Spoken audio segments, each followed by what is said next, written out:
Hey, Patrick Manley here, former Chicago Bears long snapper. You were listening to Brags in the Stands. It's been bruised, and I can sit up here and give you coach speak all day long. I can give you, hey, we're going to win this many games. I can't. None of that matters, and you guys don't want to hear it anyway. You've had enough of that shit. So excuse my language. All right. Here's what I do know is that this team is going to take on the identity of this city. All right. And the city's been down, and it found a way to get up. All right. It's found a way to overcome adversity. All right. And so this team's going to be built on, we're going to kick you in the teeth. All right. And when you punch us back, we're going to smile at you. And when you knock us down, we're going to get up. And on the way up, we're going to bite a kneecap off. All right. And we're going to stand up. And then it's going to take 2 more shots to knock us down.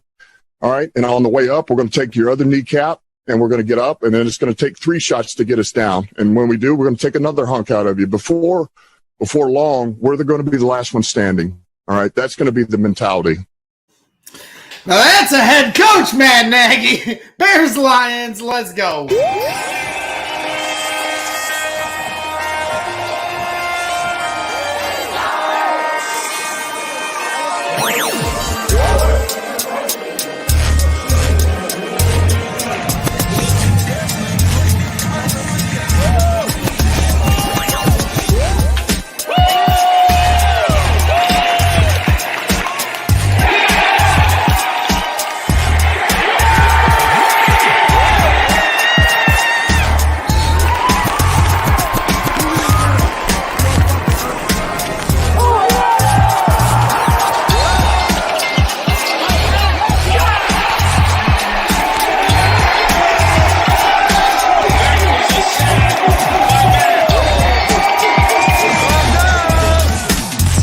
The Bears, they started this new tradition last year where they celebrate their wins the correct way. Bottle and Sylvie, ESPN 1000, don't miss it.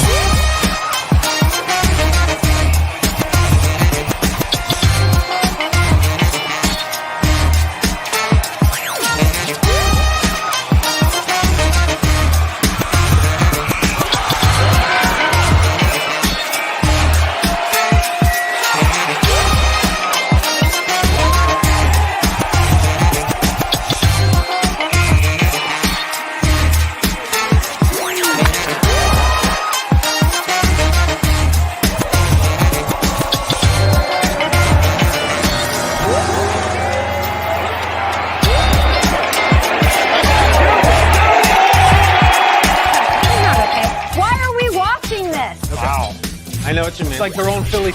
Okay. Okay, I think what it is. We shouldn't be showing this. Am I crazy?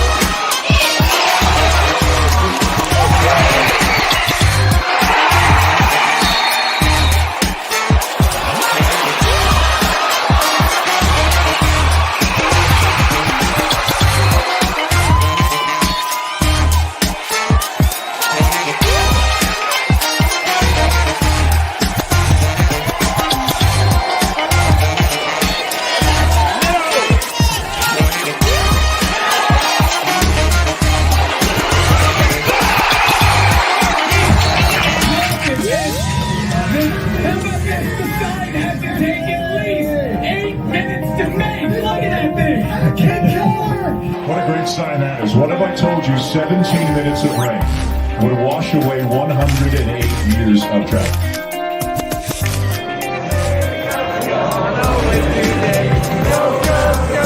Do you see this team growing into the team that you were in 2005? Great practice, everybody.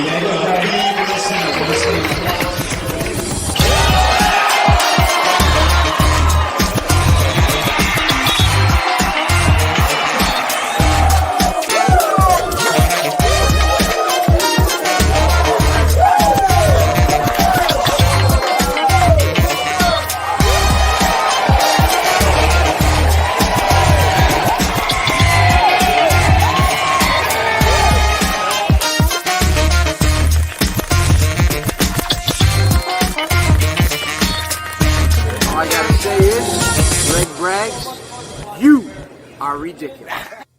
Halftime or at the end of the game? Now, this is halftime because at the end of the game, Nagy didn't even run this way. Okay. So you're going to hear me trying to keep the players up because we got another half. Right, I see Nagy. Oh, man, I call an audible. This is Freeway's inside the stadium footage in the stands. Freeway in the stands as Nagy goes into the halftime tunnel. Let's check it out. Hey, let's go, Nello. Nagy, give me the head. Where's Khalil? Is that right? Right there. Hey, Nagy, give me your playbook, Nagy. Give me the playbook, Nagy. Give me the playbook, Nagy. Hey, Rook, you're doing great, baby. Yeah. That was. He will, my man. My man. Hey, David, we love. Give me the playbook, Matt Nagy. Playbook, Nagy. Our guy Freeway on the latest edition of Brags in the Stands. Earlier this week, we had a good time with Freeway, who was over at the game in Cleveland, trying to take the playbook from Matt Nagy. Probably not a bad idea, Johnny B. What do you think? I think maybe he should have just held his hand up and maybe drew a couple of plays on his hand to add to that magical playbook of Matt Nagy's. Yeah, or the Denny's playbook, as many call it.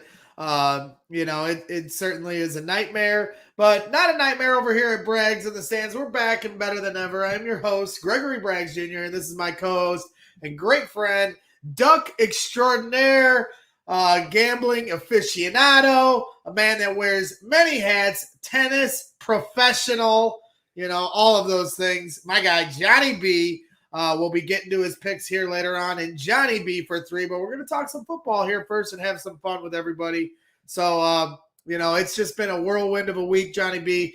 The Bears, it's never a dull moment with the Chicago Bears. And, last week there was just so much hype and buildup. I was leaving my good friend Nick's wedding, coming home from Michigan to get all hyped up for this game. And somehow, some way, the Bears found a way to have their worst game. I made a joke last week, and it still baffles me how the Bears can find a way to have the worst game in franchise history every single year. And they topped it once again with 1 passing yard, Johnny B. And you spoil the riches over there as a Kansas City Chiefs diehard.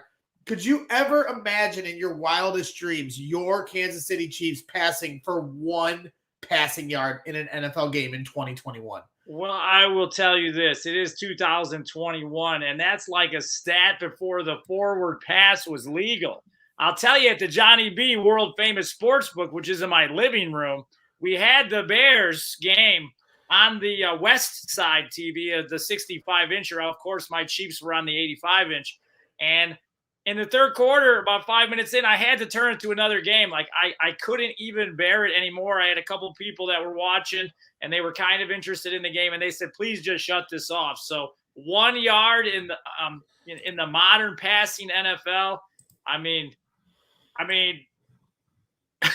that's pretty much says it all. Speechless as an outsider looking in, the play calling, the lack of rolling pockets. I'm speechless.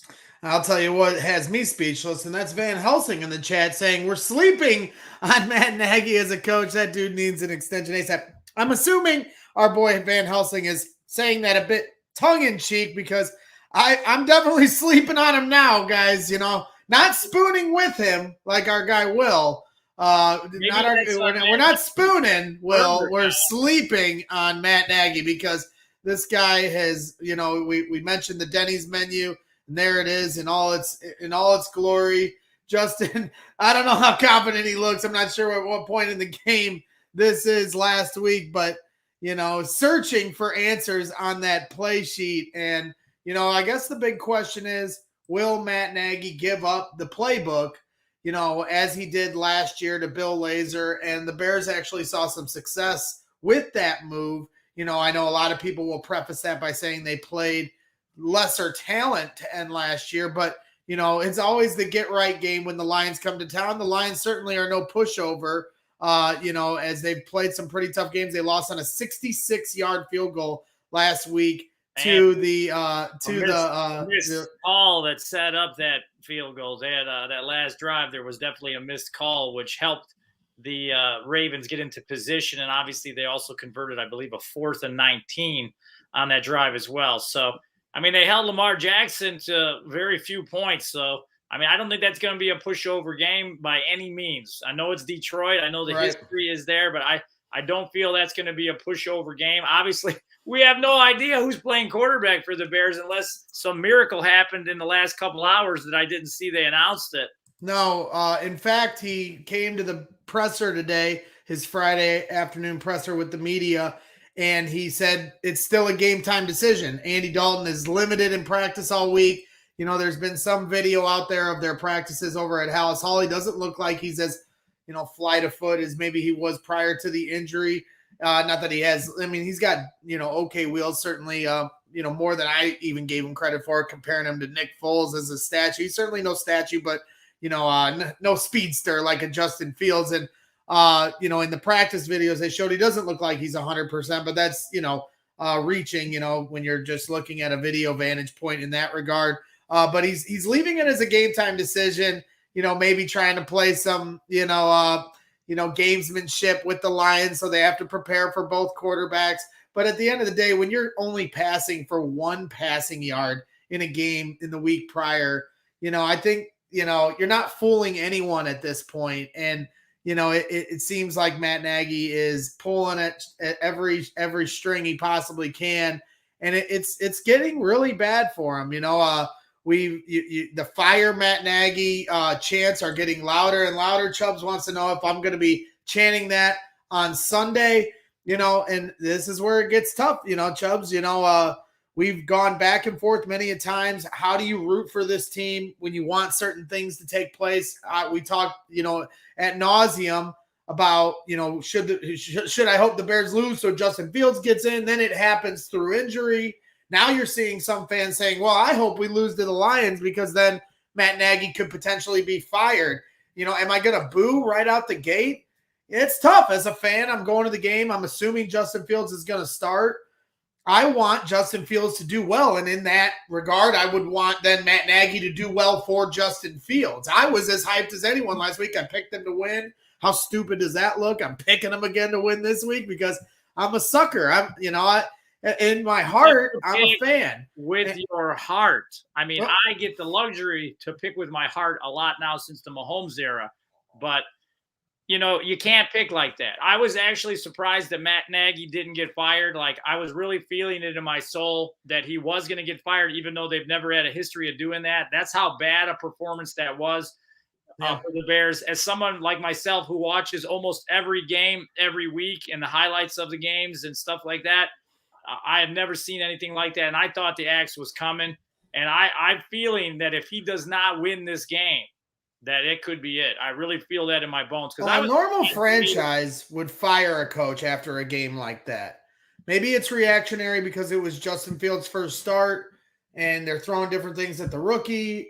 But when you look at the lack of adjustments that Matt Nagy made throughout the game, you hear forget all the Bears Twitter mob and talking heads on social media. Look at the players across the league that are echoing these sentiments that Matt Nagy doesn't know what he's doing. I mean, it's not good. They can't defend what he's doing anymore. They had the Mitchell Trubisky excuse the last few years. That is no longer here. And now it's clear that this guy can't run any kind of offense outside of what he knew through Kansas City. And I don't even know if he really knows how to run what Andy Reid ran, because it doesn't, it doesn't look like it to me. This doesn't even look like Alex Smith, Kansas City play calling.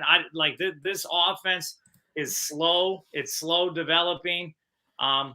It's just the throws aren't getting out. Everything's hitch routes. Everything's comebacks. As my guy Phil Latoshan says, curls. He debuted a song on their show earlier this week. They're not throwing anything downfield. I mean, there's no time to throw. They showed he had 1 second of time to throw. 1.1 yards of offense, for the Bears last week, which is the second lowest. 1.1 yards per play, which is the second lowest in NFL history. And I promise you, the lowest is probably from a game in 1938. It's gotta be. It's gotta be for my.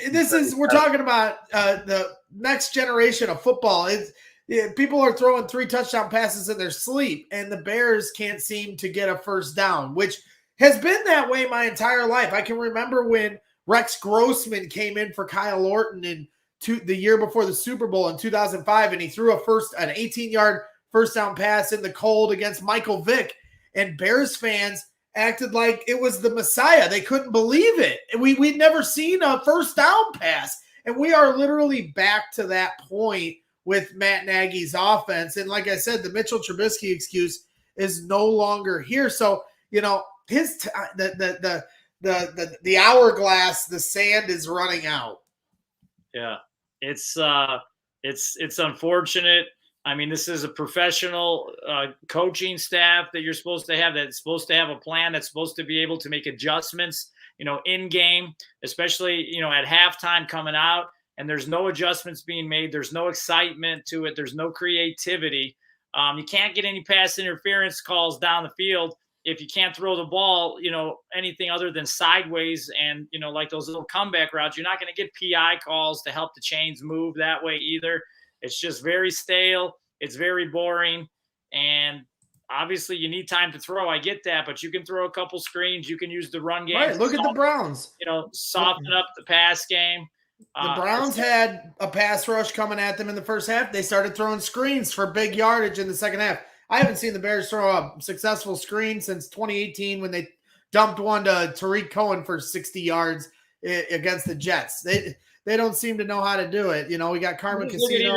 Even when Matt Forte was on the team, man, how they used him on those little screens. Oh, yeah. They used to run him well back then. Totally different offense. All those guys, man. It's like, that's a bbig play in modern NFL, whether you're looking at, someone like Kareem Hunt that had a big game against the Bears, whether you're looking at Kamara on the Saints, you get those. That's a good way to soften the defense up. It's a good way to keep them honest, because you can bust those screens for easy first down, sometimes even break them for, 25, 30 yards. And it's just non-existent in the playbook. Non-existent, and it's funny because, I was, deemed a truther by Chris Bleck and others for saying, it's the play calling, it's the offensive line, it's the lack of attention to the running game. There's a lot of people that were considered truthers for suggesting these things. And now it's, that's what everyone's going to now, because we all assumed, and rightfully so, with the pedigree of talent that Justin, it's one thing to question Mitchell Trubisky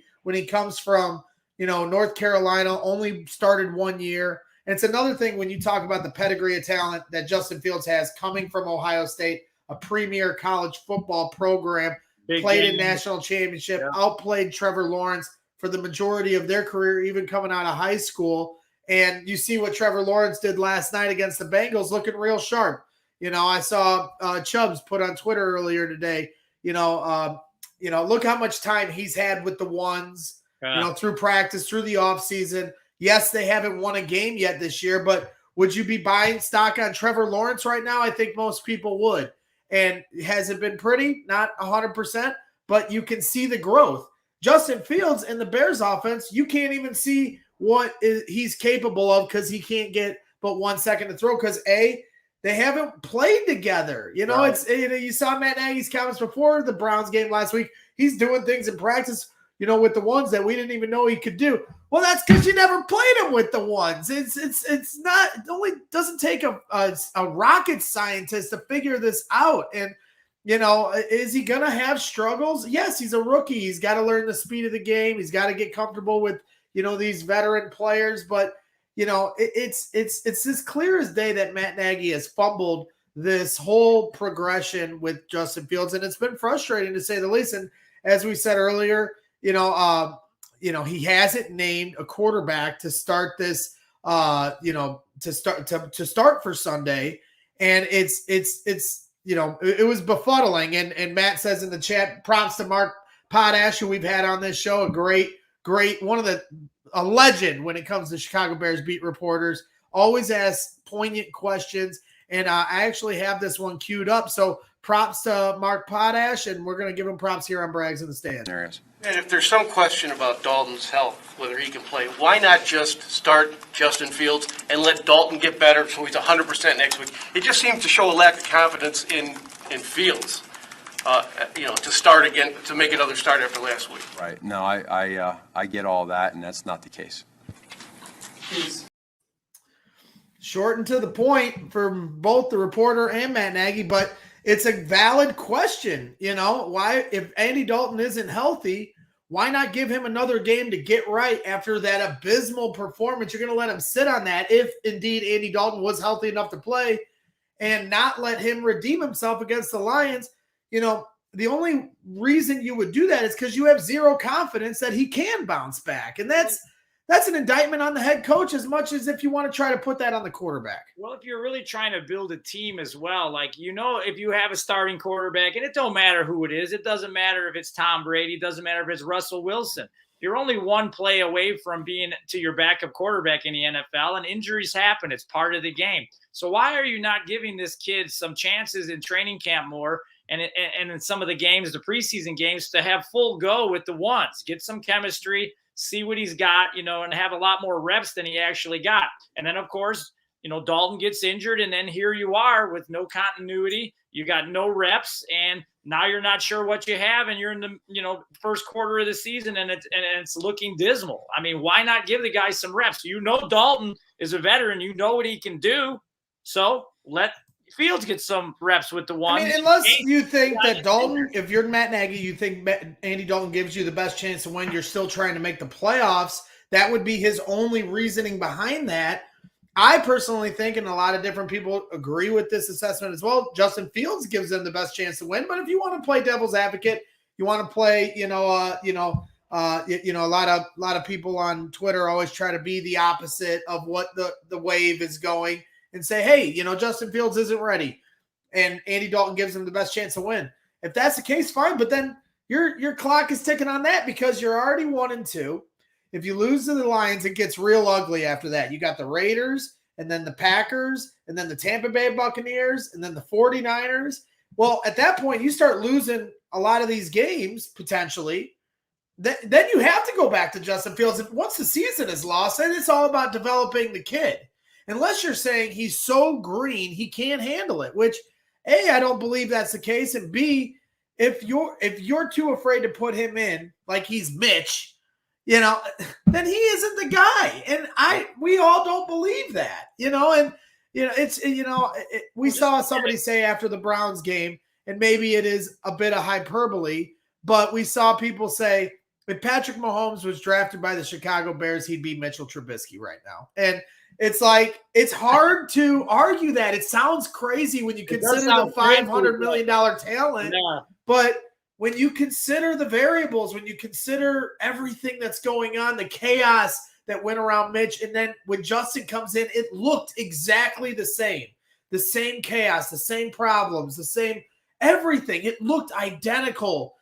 It's almost no way of getting around that idea. And it all comes back to Matt Nagy. And I just think he's in deep danger of losing the locker room. We saw this week today, they revealed that they had a players meeting earlier in the week where Matt Nagy was asking the team for suggestions on how he should run his offense. And it's like, again, you can play devil's advocate and be like, oh, maybe the players appreciated that because, he's looking for their input. No, a good coach is instilling confidence in his players because he knows what he's doing. And Matt Nagy is reaching. He's pulling at every string he possibly can because he's about to fall off the cliff.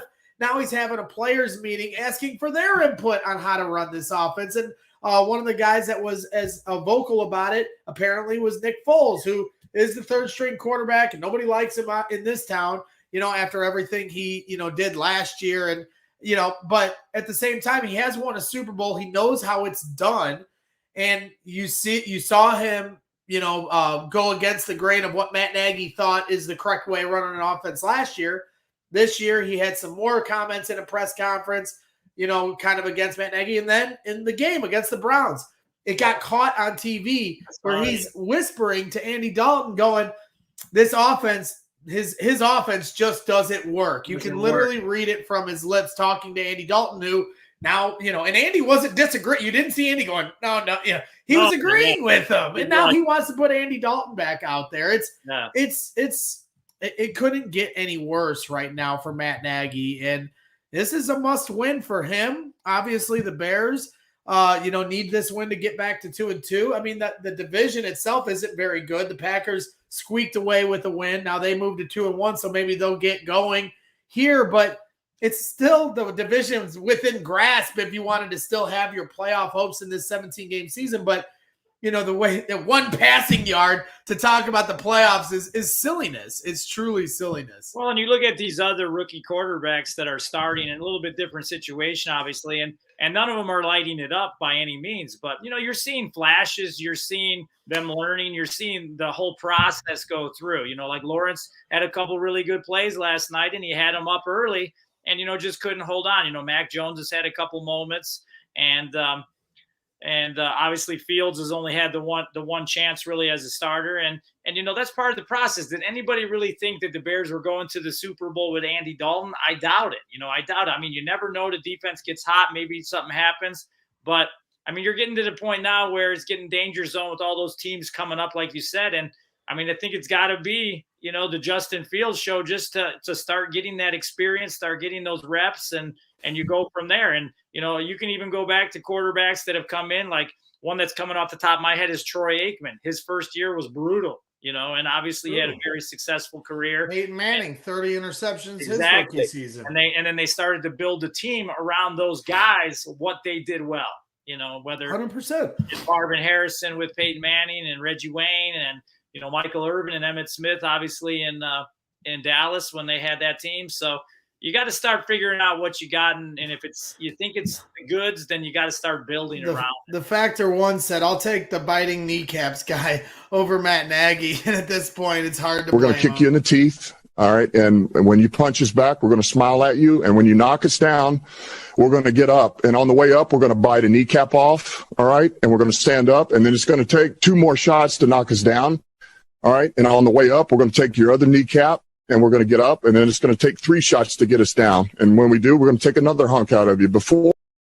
I'll tell you what, they're competing every week, though. So, I mean, I got nothing bad to say. They should have won that game last week against the Ravens. I mean, I was going to see if Adam wanted to come on tonight, but he's always so busy. I don't want to bug him, but maybe he will. Next week we can talk about the outcome of the game. Our guy Adam from the mean streets of Aspen Trail, formerly, as the three of us are formerly from the mean streets of Aspen Trail. Got to give a shout out to Ghost Rider. He subscribed with the tier 2 on Twitch, so we're building our Twitch platform. We're streaming across YouTube, Facebook, Twitter, and Twitch. We had our Brags in the Stands Trey Tunes crossover earlier in the week, and we appreciate everybody tuning in. We're having some fun here, trying to get talk Bears fans off the ledge. Yeah, talk us off the ledge because it's tough. It's just a roller coaster of emotions. You want everybody fired to start the offseason.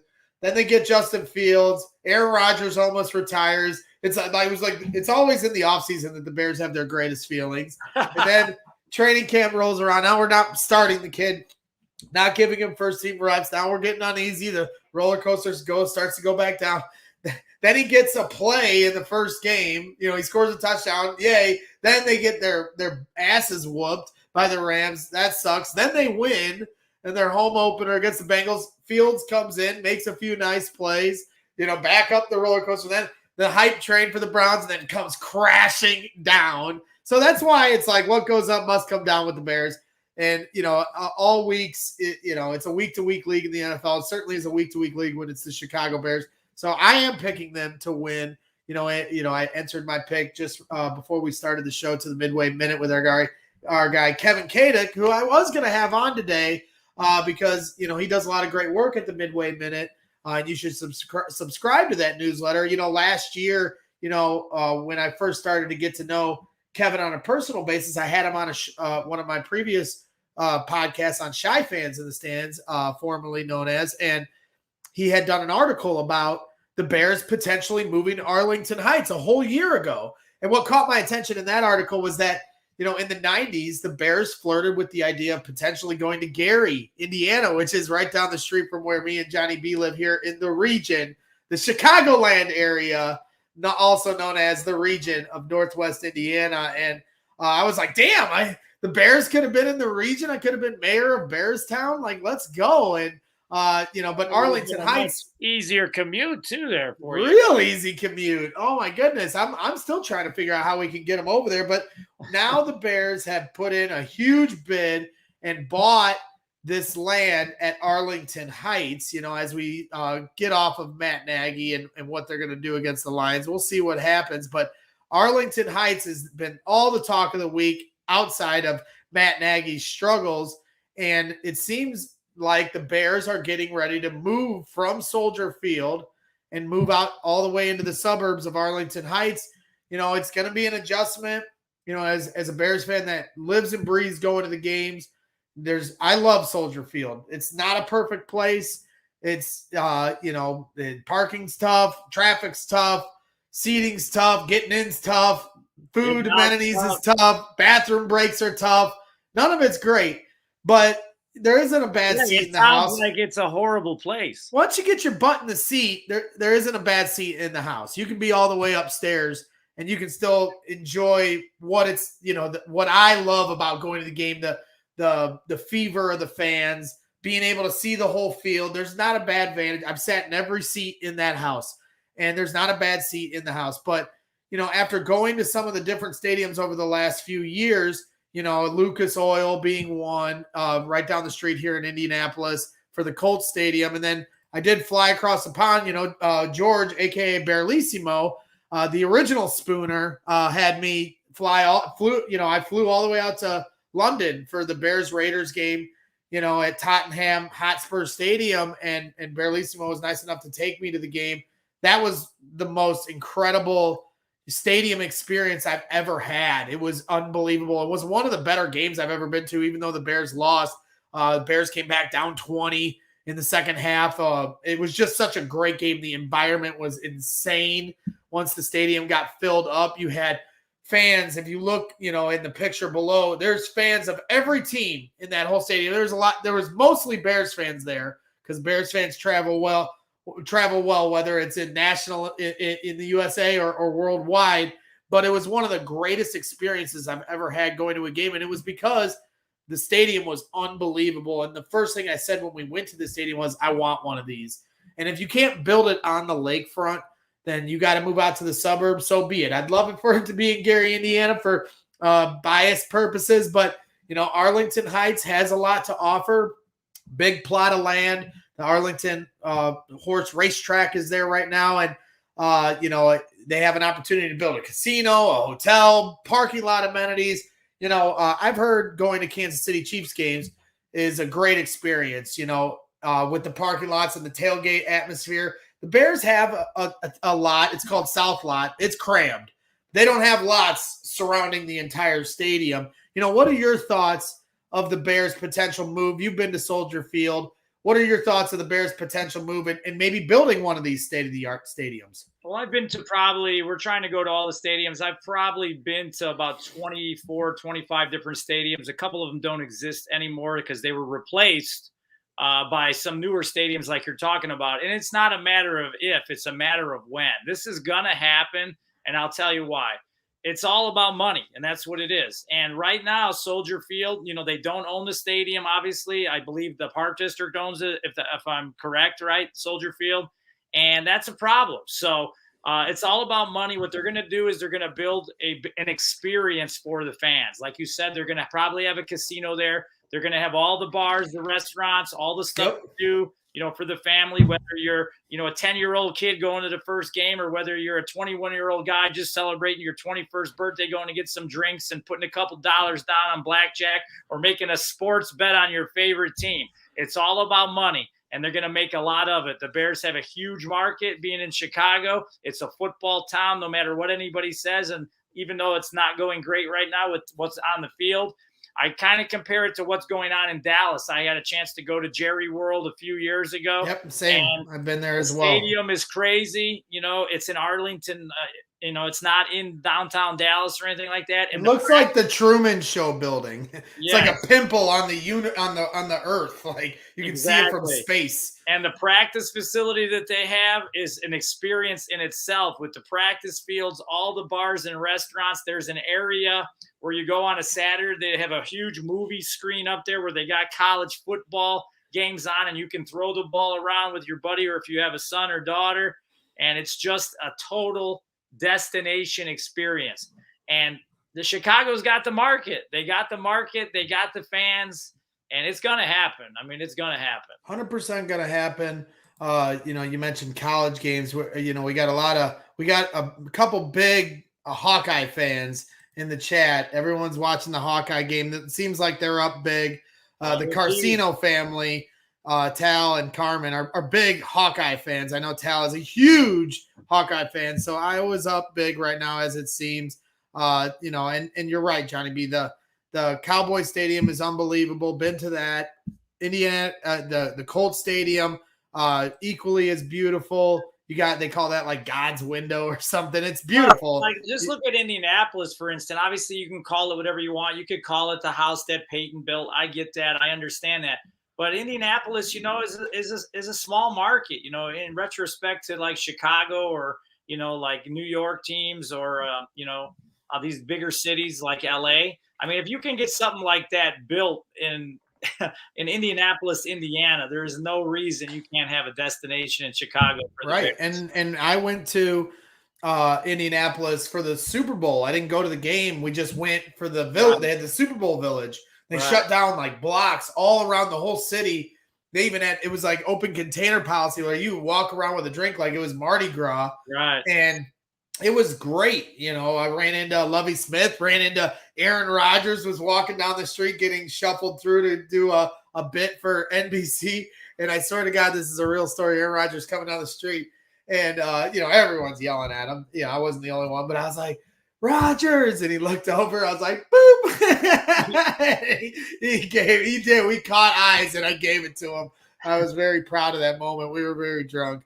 And, me and my boy AJ Eriks, we stumbling around with Jenny and our friends and very drunk, had a lot of fun. We went to Howl at the Moon. We all shared those tubs that, you'd buy a tub of a drink and then everyone would share it. We all got sick the next day, so don't do that. But we were at Howl at the Moon with the dueling pianos. It was great. It was a great atmosphere. Ran into Lovie Smith. Nobody recognized him. He's walking around with his wife. We ran up to him. Also drunk for that moment.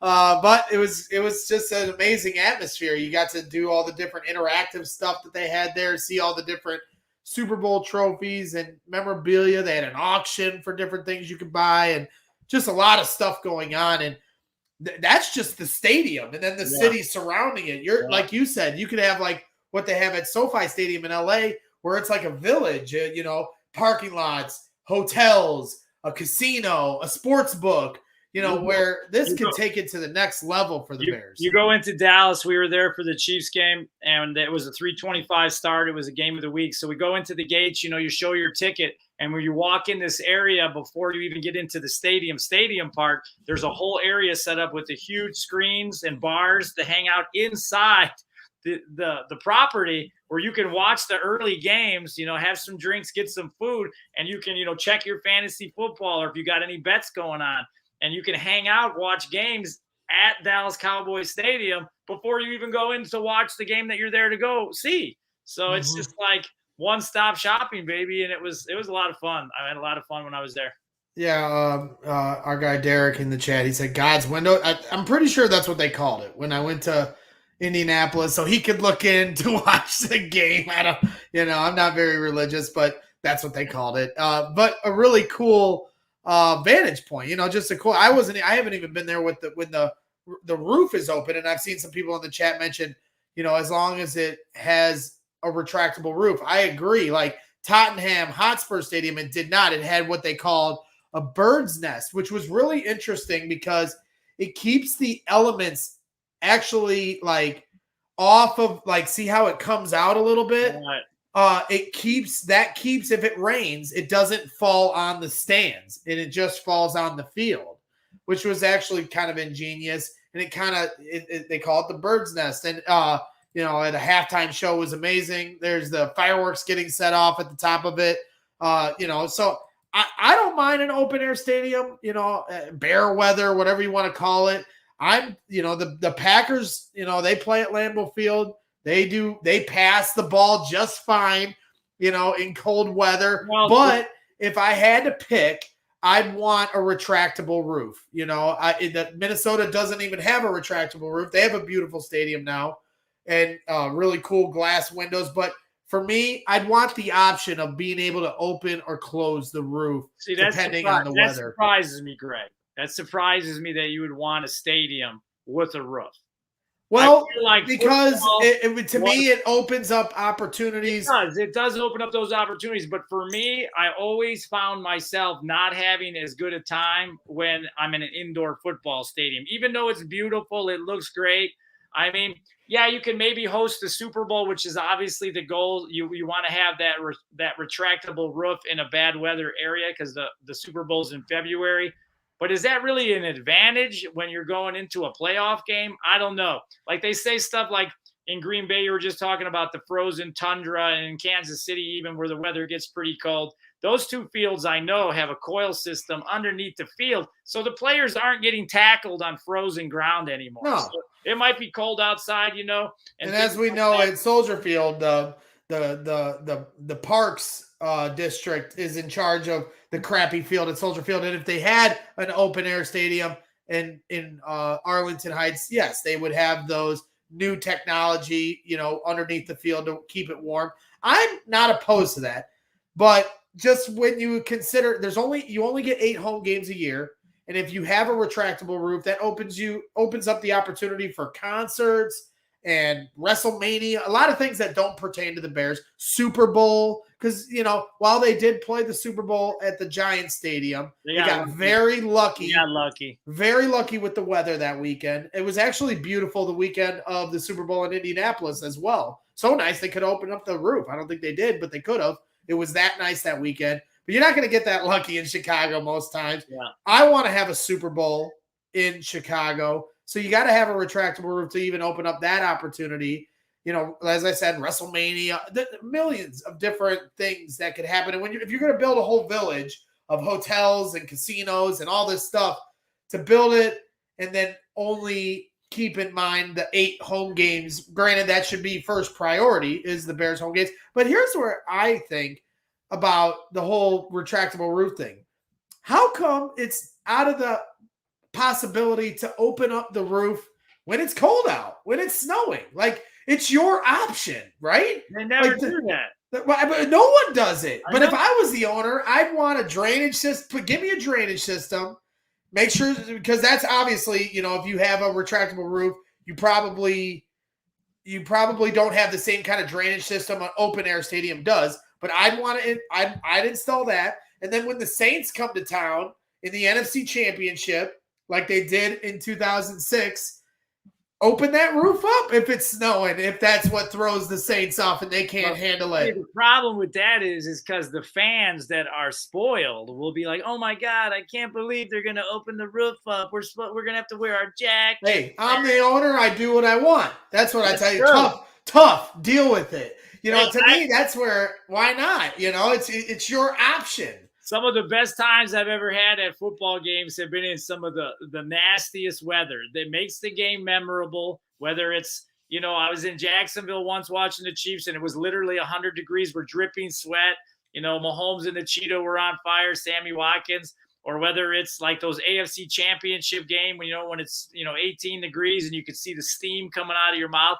Those bad weather games are memorable. I don't care what anybody says. Sitting in 70 degrees. Derek's giving all the religious takes now that I called that God's window. Catholics love a retractable grass or a retractable roof. I don't know which one. You know, and then he wanted to know if the cold stadium is if the roof is Baptist or Presbyterian. I don't know. All I know is I want a retractable roof, and that I'm standing by that. Chubb says in the chat, the cold weather advantage is a joke. Most of these players are from Georgia, Alabama, Texas. Yeah, so a lot of the NFL pipeline comes from the South. I once was at training camp, and Major Wright, who came from Florida, I was standing next to his family at training camp, and his mom was like, she asked me, she's like, does it get cold up here? I was like, real cold. And a lot of these guys, there's obviously a lot of players that come from Ohio State, Notre Dame, and all the rest of it, but a lot of these players from the South, they don't play in that many games in the snow, and it is an adjustment. But, Green Bay drafts SEC players, and they seem to fare just fine in the cold elements. And then the other thing I have to address is I'm getting a lot of crap from these guys in the chat about not calling back. I'm getting sworn at by Taco Grease. Ghost Rider apparently called me. They're getting mad at me because my voicemail, Johnny, you may know, is full. It's always full. Mine is also full. It's always full. I can't help this. I'm sorry. I've tried to keep up with it, but I just don't. Who leaves a message? What is Does this? anybody leave What is this? 1998? Leave a message after the beep. Just text me. Maybe I don't have your number punched in, Ghost Rider. I'm sorry if I don't, but I've been really busy lately. I'm laying a lot of brick. I'm trying to get these mailboxes done. So just text me. I'll call you back. However you want to get it done. Taco Grease, we were all watching the game for week 1, and I gave him the wrong address. I put 85th place instead of 85th court. Okay. And he couldn't find my house. And then we were watching the game, and I didn't see his call for 30 minutes. And then he never was able to come over. He's lost. And then he lives in Highland. So we're going to have to get Taco Grease back over. That's a terrible story, Greg. You sent him on a wild goose trip. I did. I feel terrible about it. But we're going to get another meet and greet put together where Trey Tunes will come out. We can all hang out, and hopefully I can give the proper address to everybody. But technically, until you've been at the house at least 10 months to a year, you're not used to it. You know what I mean? You're new in the house, so we'll let that one slide. It's tough. I sometimes I make the mistake of putting place instead of court. I live on a cul-de-sac, so I should know better, but I'm an idiot. So what can I say?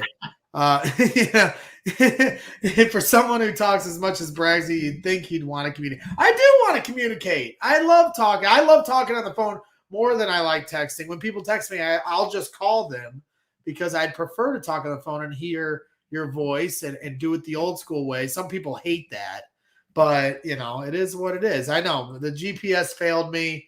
It's really just my stupidity that failed me, but that is something that's a daily basis with me. So Braggs invented word salad. And this is another thing I'm seeing in the chat that's really been bugging me. And I've seen this a couple times now, but Taco Grease. Is that Braggy or Nagy? I'm seeing people compare me. Yeah, I've been seeing that popping up in Twitter. Saying I look like Matt Nagy. Don't put that evil on me right now, okay? I've been through enough already this month with the Bears. Stop saying I look like Matt Nagy. This dude's going to get fired.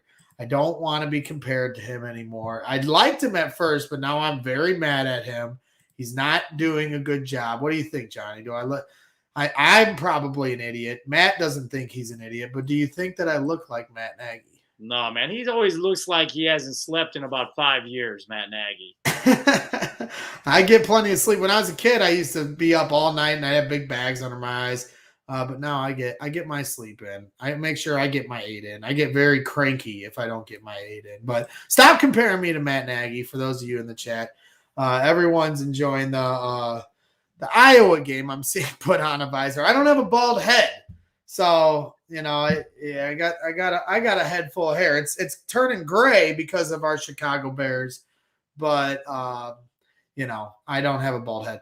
But yeah, truthers be truthing, Johnny B. I can't help it, but now everybody seems to be a truther in regards to what's wrong with the Bears, because all of those things that used to be excuse making and ball washing for Mitchell Trubisky are now the go-to excuses for why this offense isn't working. No more blaming the quarterback in Chicago. It's all squarely on Matt Nagy, and I think a lot of people anticipated this. I went back and forth with Tom Waddle about this, a little after the draft when we had him on the show, and he thought that Ryan Pace and Matt Nagy had a 2-year leash now after drafting Justin Fields, and I pushed back on that. I said, Ryan Pace might have bought himself some time, and even him might be on the hot seat when you consider, it could be a talent issue, but I think the person more with the microscope on him is Matt Nagy. That's obvious at this point, but even prior to the failures of last weekend, to me, as soon as Justin Fields came in,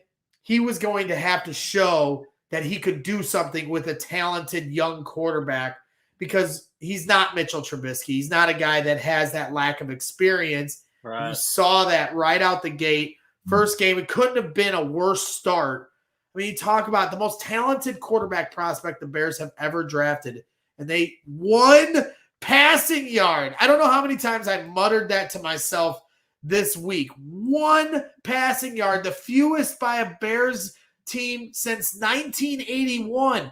And we have been through a litany of terrible, beyond Mitchell Trubisky and Jay Cutler and Rex.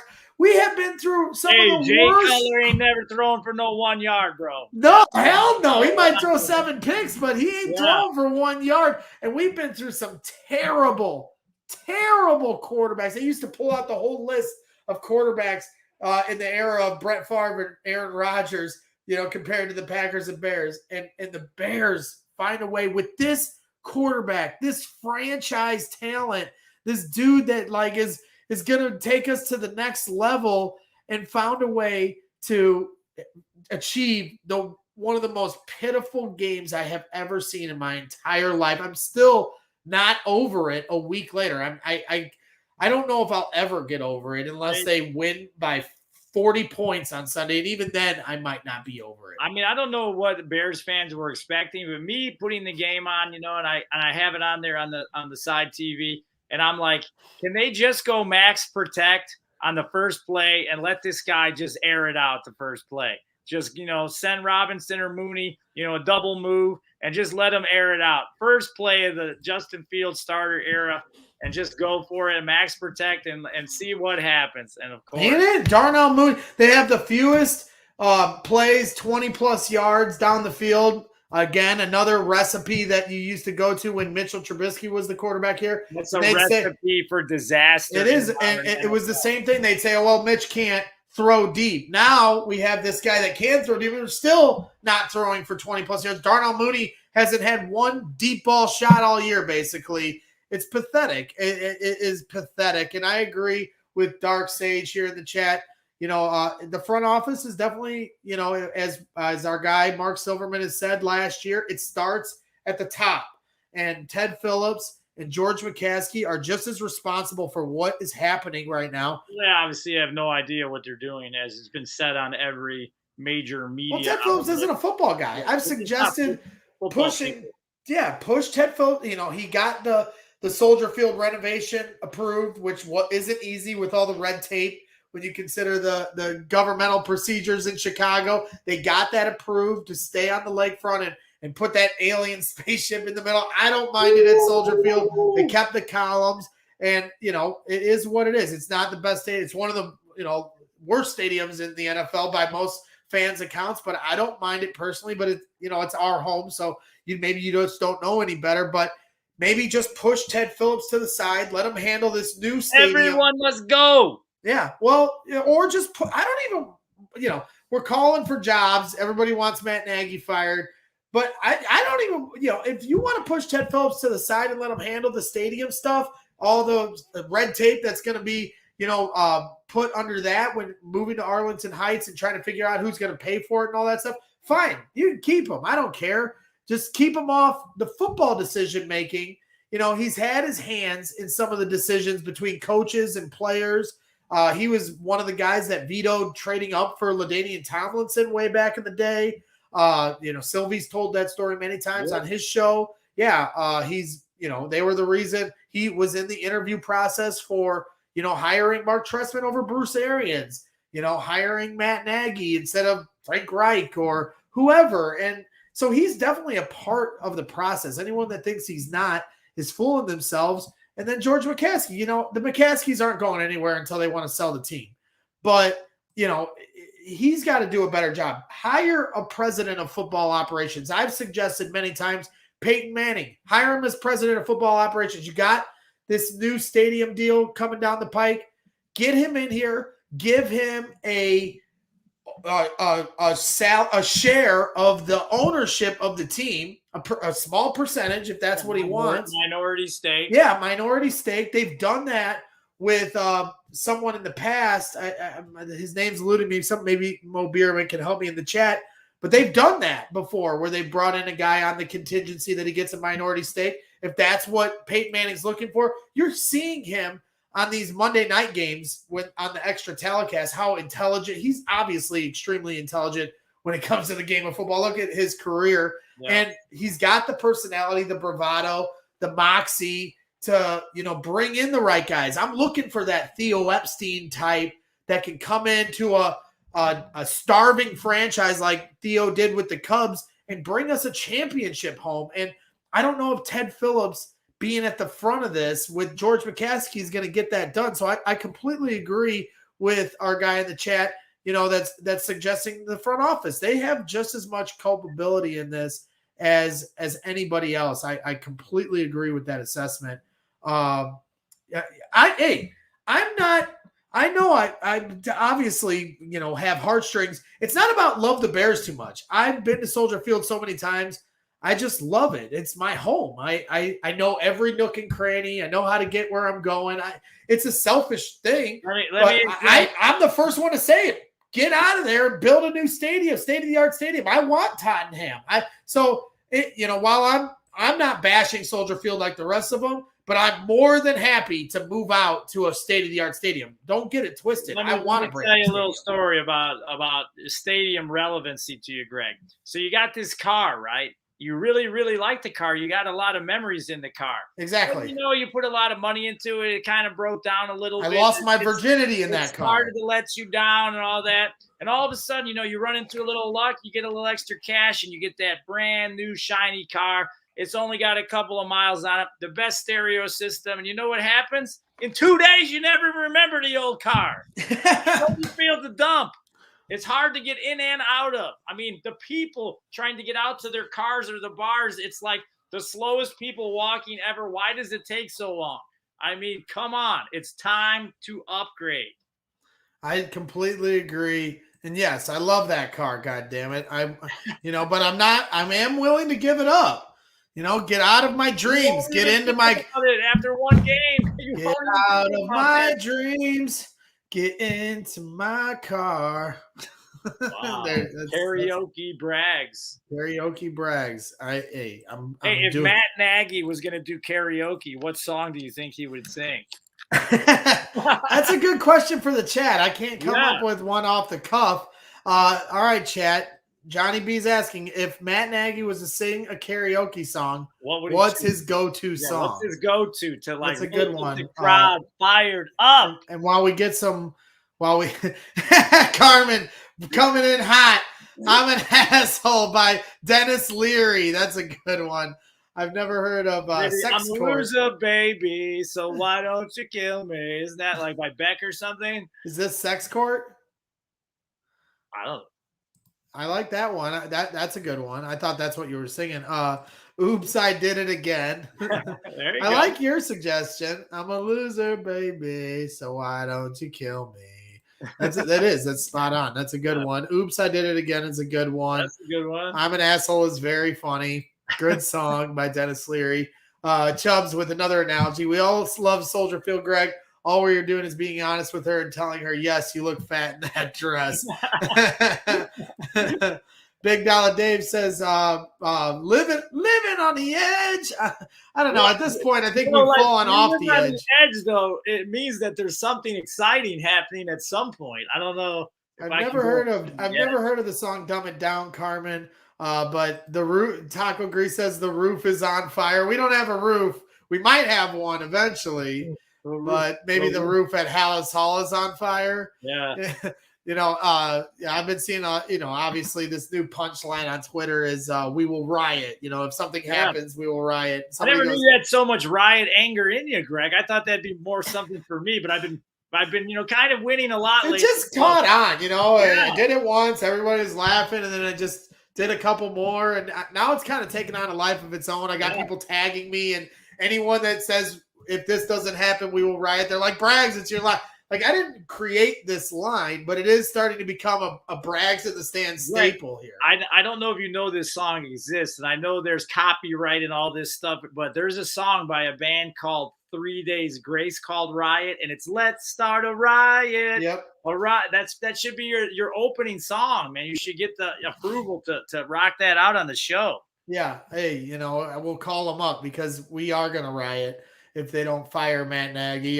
There's some more suggestions. Last Dance with Mary Jane. We probably need a big old joint after the game if they lose to the Lions. Beck and John say why by Billy Currington. He's trying to, Matt Nagy's trying to figure out the whys, no doubt.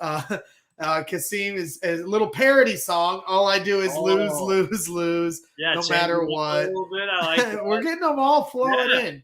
Give stupidity a chance. I haven't heard that one. Loser by Three Doors Down. Chubbs' suggestion. And then Big Dollar Dave says he doesn't like Aerosmith. So that's that's definitely revealing there. I don't know. I got to be honest. Anytime you go see a band, you can sometimes catch them on an off night, just like a shooter in NBA will have an off night. And I saw Aerosmith once in Las Vegas, and they were horrible. I mean, I don't know if it was the sound or what, but they're getting a little long in the tooth, right? I mean, there's nothing. This was a minute ago, though. It wasn't like it was yesterday. This was probably in 2002. Okay. So 2005, maybe. I don't know. I saw Tom Petty. Somebody brought up Last Dance with Mary Jane. I saw Tom Petty at Wrigley Field just a few months before he passed away. I was so happy I went to at Wrigley. It was just a great scene. Adam was there with his dad. Back in my smoking days, I actually, it's just so funny when you go to Wrigley for a concert as opposed to a Cubs game, the atmosphere. I know they just had the Grateful Dead there. It's just so amazing how much different the atmosphere is. And everyone's passing around joints and stuff. And, it was a lot of fun to say the least. And I'm very, very grateful that I went before he passed away. I think the last guy on my list of old school rock and roll guys that I'd like to see is Creedence Clearwater Revival. I've seen Bob Seger. I love Seger. Love, Tom Petty. And then Creedence, John Fogerty. I don't think I also saw Roger Waters at Wrigley Field. They did the wall in the outfield. I went with our good buddy Kevin Devine right before he got married, and it was a lot of fun. Yeah. What my best moment at your lovely stadium, Soldier Field, was? I'll tell you. It was not a football game. I was a kid, and I used to sit in my sister, little kid, and I would have to ride with my sister. She was watching me, and she always had these boyfriends, and they had these cool cars, what I thought like souped up Camaros and muscle cars and all that stuff. And they were always rocking out, the Crew and Guns N' Roses. Mm-hmm. So I asked my mom, I was like, hey, man, I want to go see Guns N' Roses. And she's like, what are you, nuts? You're a little kid. You can't go to this show. And she goes, and, we can't, buy the tickets. They cost a lot of money, whatever. So I was like, damn, I'm never going to see Guns N' Roses. Then Slash and Axl started having problems. Then they break up. So I believe it was 2016. They say they're getting the band back together. Soldier Field in July. I get the VIP. I'm right next to the stage. They played for like 3.5 hours on the lakefront. And then during Paradise City, they did the fireworks show during the guitar solo for like 5 minutes. And it was insane. Slash, the best. Don't at me. Yeah, that's amazing. I actually have never seen a concert at Soldier Field. They just had Kanye West just did a concert at Soldier Field where he built his house in the middle of the field at the 50-yard line. It looked like a cool just scene, a nice little setup, never seen. It's a pretty unique stage setting, but Chubbs is saying the best concert he's ever been to is Ozfest. Bear Truth 9 giving a suggestion for a Nagy song. I'm a Liar. Roland's playing. Taco Grease wants to know if there's any good salad songs because Matt Nagy's known for his word salad. That would be a good one to find if there's any every good. time I see a Matt Nagy clip as an outsider, not, like vested on everything he does, it looks like he has no idea what he's going to say or do. Yeah. Yeah, he's definitely one of those guys that just starts a sentence and he has no idea how it's going to finish. Taco Grease says his first ever concert was Crisscross at the Star Plaza. Oh, it's gone. They demolished it. It's not even there anymore. Yeah. I've had some. I saw Ted Nugent at the Star Plaza. That was pretty funny. He took out a bow and arrow. They had a big Osama bin Laden thing, and he shot him with a bow and arrow, and everybody went crazy. Yeah, he didn't miss, right? Yeah, no, he didn't miss because he's a pretty good shot with the bow. Taco Grease, yeah, that's funny. Crisscross, a wiggity whack. Crisscross will make you jump. The Bears may not make us jump. We'll see. We shall see. And if they don't make us jump, we will riot. And that actually brings me to these shirts that our guy Jake, co-host here at Brags and Stands and producer extraordinaire, graphic design extraordinaire, guy is a magician. And we always appreciate when he sometimes he'll just come out of nowhere with some good ones for me and surprise us. And he, the riot thing is caught on. We had the name Justin Fields the starter or we riot. We've taken that off the Brags and the Stands store. Now that he's become the starter, doesn't really make sense. So now we've moved on to Chubb's, chant that he wants me to scream at Soldier Field on Sunday. Fire Matt Nagy or we riot. You can get it on our Brags in the Stands shop on Teespring. And I've got the .com. So somewhere around here, let me see if I can find it. Here you go. You can get all your gear at teespring.com/stores/Brags in the Stands. And those are some pretty sweet ones. Fire Matt Nagy or we riot. Got the little bear claw in the middle. Oh, that's a little bear claw. I had to zoom my face in there. I see it. Yeah. He's always good with the subtle touches. And I like that. We're going to continue our riot theme, on the store with different ones as we go along. But then out of nowhere, I thought, hey, that would have been good for the week just to drop those. And then on the same day, he drops. I've already ordered. Cannot wait to get this one in the mail. Bear the fuck down. You can either get it where it says, the word if you want to really, be edgy going to the game. Damn, that's really edgy, man. Or if you just want the cleaner version, Bear TF. Everyone knows what it means. TF better. Sometimes less. Yeah, I like the TF. I'm going with the TF. I'm getting this exact hoodie. I like the contrast of colors. With the bear and then the triangle being orange and then the white lettering. Jake just does such a great job and, his, just has great touch, simplicity, but, good layers with his colors. And I love this. And so you can get both these shirts as well. They're also available, they're available in any color, shirt or hoodie, men's or women's on our Teespring store. So really excited to debut these, and I'll be wearing that hoodie at a game near you here very soon. And it's real simple. You just Google Brags in the Stands on Teespring, or if you follow the .com below. And we've got a lot of different ones. You can even get a Brags in the Stands shirt like me and Johnny B are rocking here tonight, or a Cash Mooney. If Darnell Mooney would ever, cash in some touchdowns, have to throw the ball down the field to Mooney. Yes, and then, of course, the QB1 and Fields Day shirts are available on there as well. So, you get a lot of cool different things on there, but that's what we have to offer. Some new stuff coming, and we have some more stuff coming even sooner. So, excited for that. Smash that like button. Go right ahead if you want on YouTube or wherever you're at. We appreciate, like I said, Ghost Rider becomes a tier 2 subscriber on Twitch, all the little support that you guys give us here, we really appreciate. Trey apparently gave Taco Grease's shirt away, but like I said, you can get these on our Brags and Stands Teespring store, and Trey will be back on here before you know it. The hoodie is just as clean as it gets. I love it. How are the quality of the hoodies on the Teespring? I have a Brags and Stands hoodie. They're nice. You know, the shirts are comfy. You have a shirt. You know, I have just the shirt, but they wash up good. The hoodies, they're high quality. Yeah, I mean the shirts obviously, you know, are different. Yeah. You know, feel than the hoodies, but yeah, they're I have nice. the shirt and I love it. It's good quality. Obviously, I hack the sleeves off mine because that's just what I do. But you're a sleeveless guy. You're a sleeveless kind of guy. I'm always like the furnace is always burning, man. I don't want to keep it, you know, like too covered, you know. Mo Bierman found a song called Fruit Salad by the Wiggles. I've never heard of this. How does it go, Johnny? How does the song go? It's like my little niece used to sing it. She used to watch that, I guess. And I never seen it myself, but she used to sing that song. I think it goes something like fruit salad, yummy, yummy. Something like that.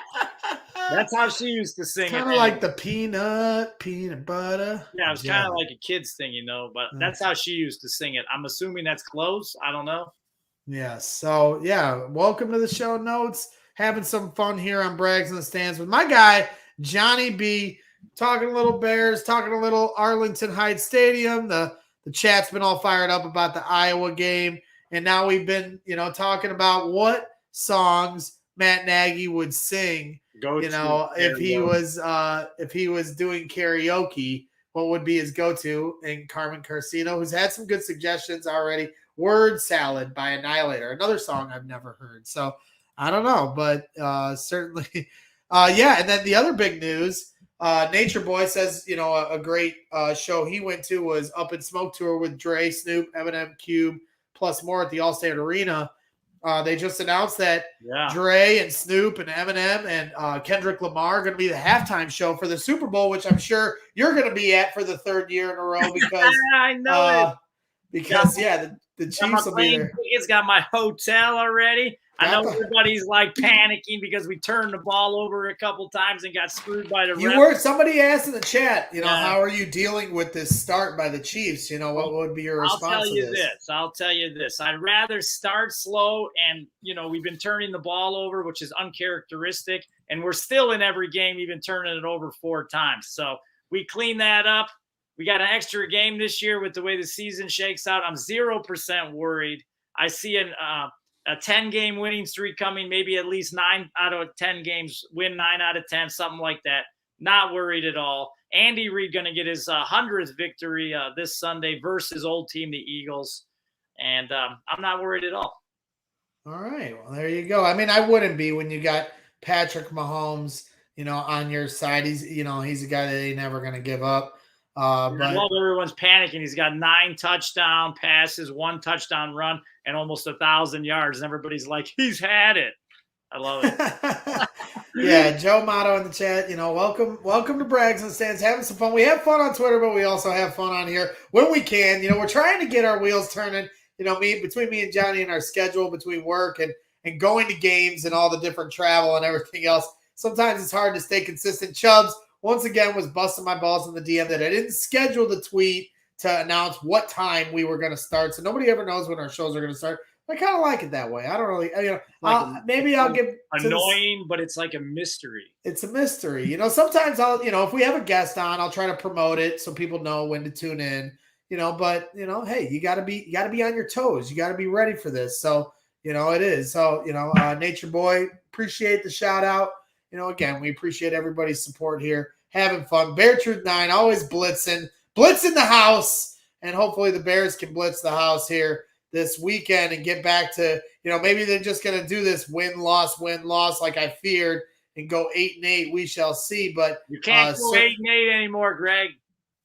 Oh, that's true. You can only go 8-9 because they have the 17-game season. But, you know, it's just a roller coaster. So, you know, the ups and downs. This was the high point of the Bears season so far this year. And the house was rocking. It was really hot that day. It's supposed to be rainy and cold on Sunday. So maybe that'll be a reason that Justin Fields is the starter and not an injured or somewhat injured Andy Dalton. So I hope the elements are dealable for Justin Fields. Is that your video? That's your video. That's my video. You like it? That's good timing. Would you like to hear the sound of it?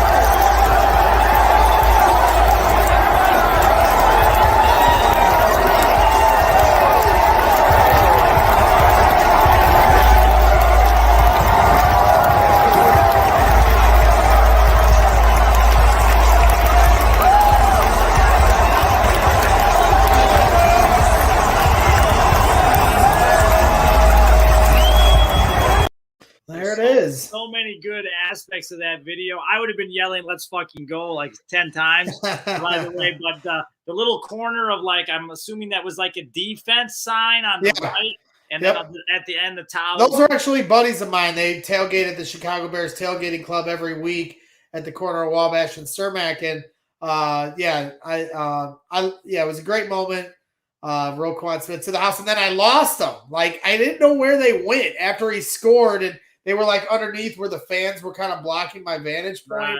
And they were doing like the pose like you do after you get a pick six like that. And so I'm like trying to find them with the camera because I had my eyes, I try to keep my eyes on the field and not through my phone. Yeah, that's how I do it too. I'm actually looking at the game. I'm not looking through the phone. So I'll go back and forth depending, but like I mostly try to do that because you don't want to spoil the moment. You're there to watch the game, not through your phone. Absolutely. But at the same time, I'm giving the people what they want. That's what we do here at Brags in the Stands, is give those kind of cool vantage points. Johnny B has similar seats at Arrowhead Stadium.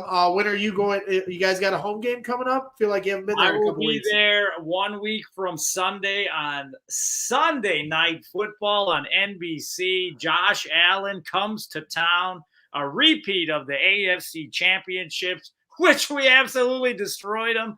So 1 week from Sunday, Arrowhead Stadium, section 127, row 7.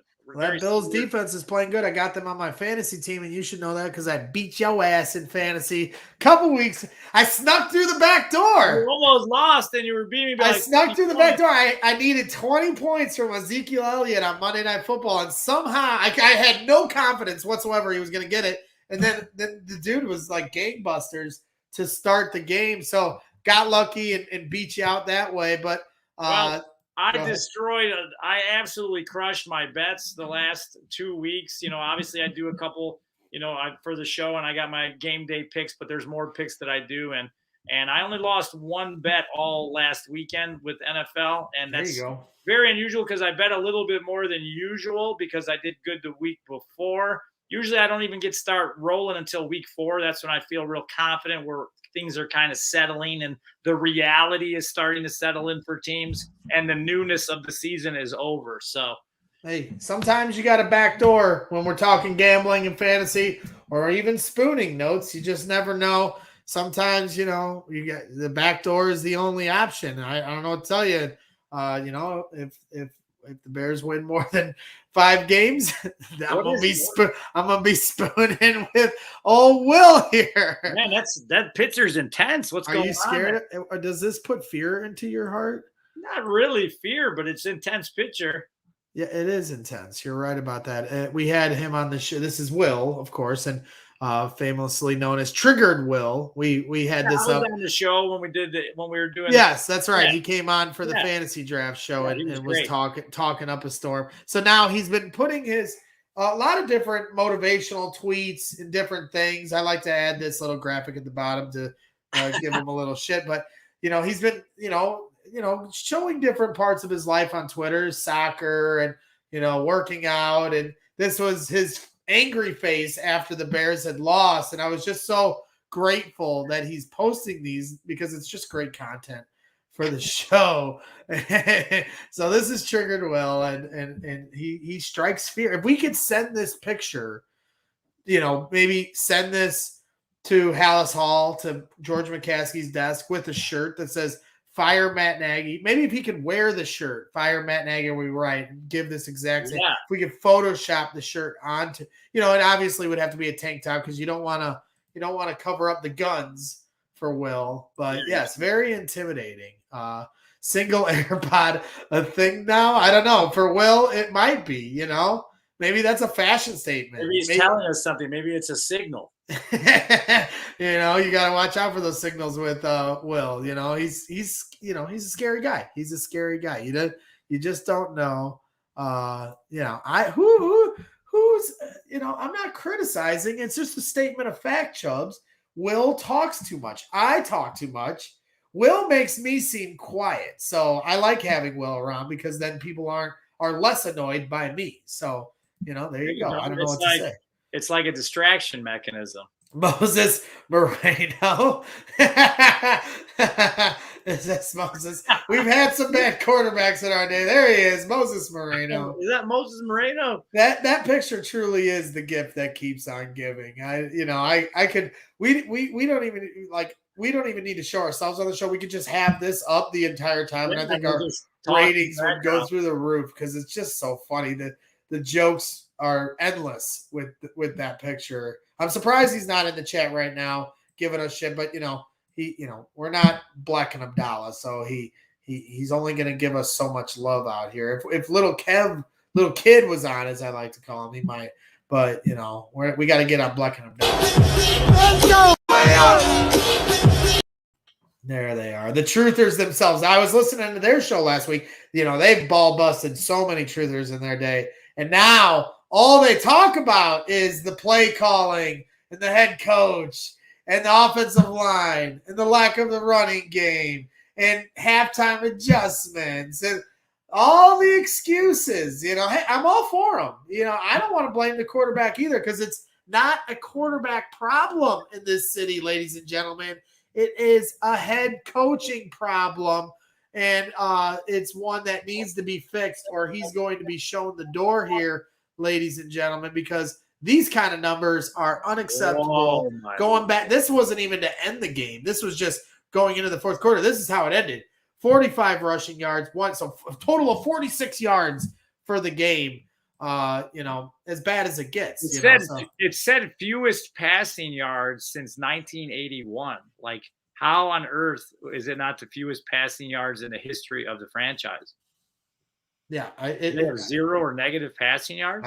Yeah, that's what I'm saying. The only way, so like every year they top the worst game in franchise history because every year they have the worst game in franchise history. So what's next for next year? Its only way to go now is negative yards.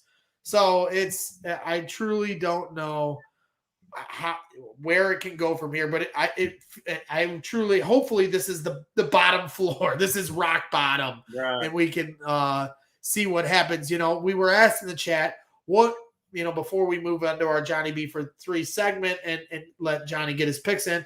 What are our expectations for Justin Fields on Sunday on the lakefront against the Lions? Well, to me, that's a weather permitting question. If it's clear and the conditions are, nice and it's not raining and, shitty out, if it's raining and shitty out, I just don't want them to turn the ball over, want to get a win, want to improve off of what they did last week. It'll be sloppy though, and you'll probably get turnovers in those kind of conditions. I hate rain games. I hate them. I don't mind snow games. If it's hot out, that's fine. I hate rain games. So I'm really hoping it isn't a rain game. If it's clear, all things are clear. I have high expectations for Justin Fields, even if it's with Matt Nagy as the play caller and head coach. Maybe Bill Lazor's calling the plays. And if that's the case, I'd like to see at least 2 touchdowns from them. I'd like to see them in the red zone more than 3, 4, 5 times. God forbid. I know I'm asking for a lot here as I got my Band-Aid that Addison gave to me. But, as Chubb said, see some pre-snap motion, see some full max protect. Creativity. Yeah, adjustments. It's an improvement off of last week goes without saying. Do I want more than 1 passing yard? Yes. But, what's reasonable? 240 yards, 225 to 240 yards passing, 2 touchdowns, no interceptions. Something like that. What would I love to see? Justin Fields throw for 4 touchdowns and 300 plus yards. But I guess we have to be reasonable in our expectations. So probably, the first is what it's more than likely going to be, but it's impossible. The Bears are as unpredictable as it gets. You're absolutely right. Johnny B, what are your expectations for Justin Fields on Sunday against the Lions?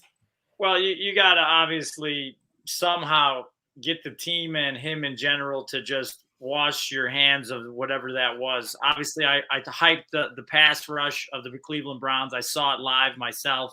I knew it was there. Obviously, Garrett was eating all day long.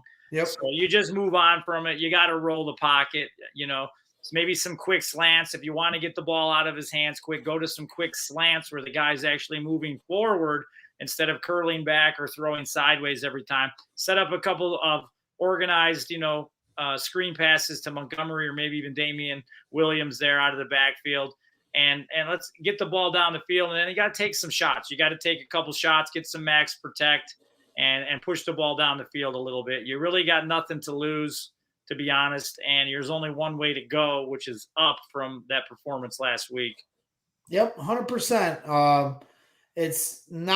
It wasn't pretty. We didn't get to see this kind of open space running from Justin. He had nowhere to run last week. Cleveland's a very good defense. Got to give them a little credit too. So, he didn't have any of these opportunities, but you're at home. You got the home field crowd. Maybe the defense will, they had a great effort, even in Cleveland, holding on for dear life that whole game. So that's 2 weeks in a row that they've put out a very good effort. Sean Desai has got that defense, seemingly back to what our expectation of them with the talent they have across the board. And the secondary has surprised. Everyone had a lot of questions about the secondary. They haven't been perfect, but when you consider, Kendall Vildor's quarterback too, and they got a bunch of other guys, Marquis Christian and Duke Shelley as project guys in the nickel, they've held their own here for the last 2 weeks. They got shredded week 1, and they've come back to form. So hopefully they can continue that trend, and then hopefully the offense can do their end of the bargain. But it's impossible to predict. I have the Bears winning 24-20. I answered my pick into the midway minute, but that's with the assumption that Justin Fields starts and Bill Lazor calls plays. If that's the case, then I'm going to expect to see an offense ran like we saw the last 4 or 5 games of last season, where there was balance. We had another truther on last year, B. Schultz, who kind of showed how through he does a lot of screenshot pictures of offenses, 4 different screenshots of one play, and kind of shows how plays develop. And they do a lot of flood concepts and, running the ball and then playing off that and rolling out, getting guys open that way. And that's the kind of offense that I expect to see if Bill Lazor is the one calling plays. They had the team meeting to start the week. Sounds like some poignant words were said to one another in that meeting. Sounds like Matt Nagy was taken to task maybe by a few players. And Justin Fields said in his press conference today that it brought the team closer.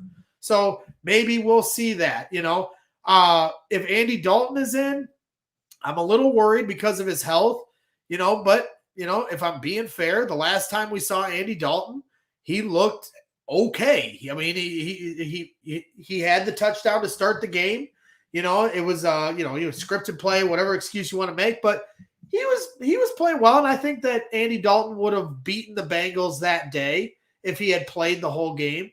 But his health is the biggest question. Can he stay healthy? Is he healthy enough to even play, especially if it's slick conditions? If it's raining out, I don't expect them to even try it with him.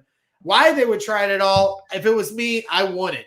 But I know Matt Nagy is thinking about going back to him because, I think he thinks that the team is still in a position to make the playoffs, and the rookie, he, in his eyes, isn't ready for it. While that may be because Andy Dalton got all the first team reps, whatever you want to say, but that's, to me, the way Matt Nagy's thought process is. You heard Andy Dalton in his presser today say, that he was encouraged by Matt Nagy saying that he would go back to him. And that the thing that really pissed me off was he was like, that was the promise made to me this offseason.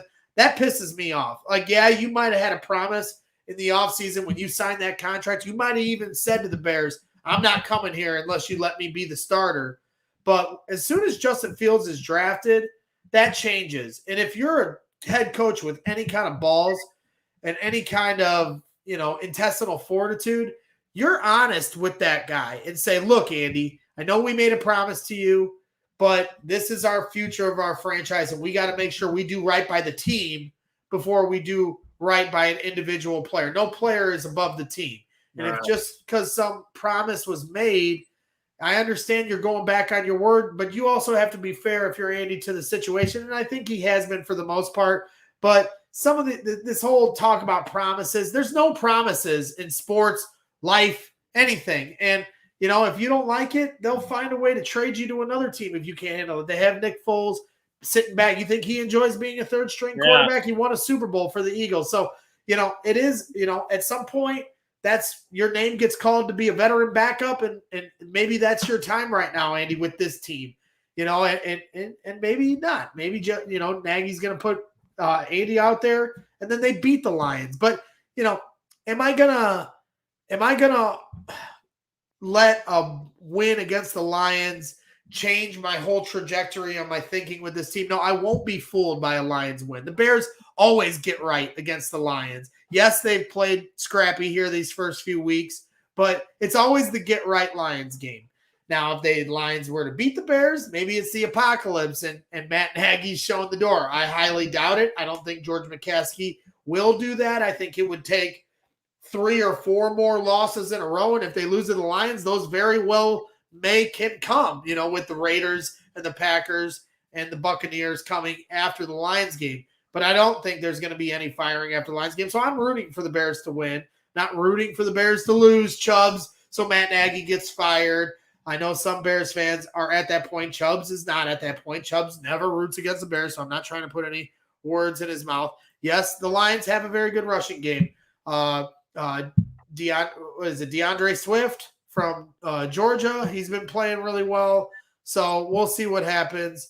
I'll be happy to do a Fire Matt Nagy chant if the Bears are losing to the Lions at some point. I'm not going to come out the gates chanting Fire Matt Nagy. If he's coming out the tunnel, I'm going to root them on, but I'm not going to do the Fire Matt Nagy chant right when he comes out of the tunnel. Let's see how the game plays out. Let's give these guys a chance to get on the right track. That's where I'm at. My headspace is at as a fan. I know we're having fun with the Fire Matt Nagy shirts and everything else, but I am rooting for these guys to get it right. I'm also a hopeless romantic. I'm a Cub fan. Yeah, I mean, that's all we can do is hope for the best, expect the worst in Chicago. So we shall see. I think it's expect the worst and hope for the best.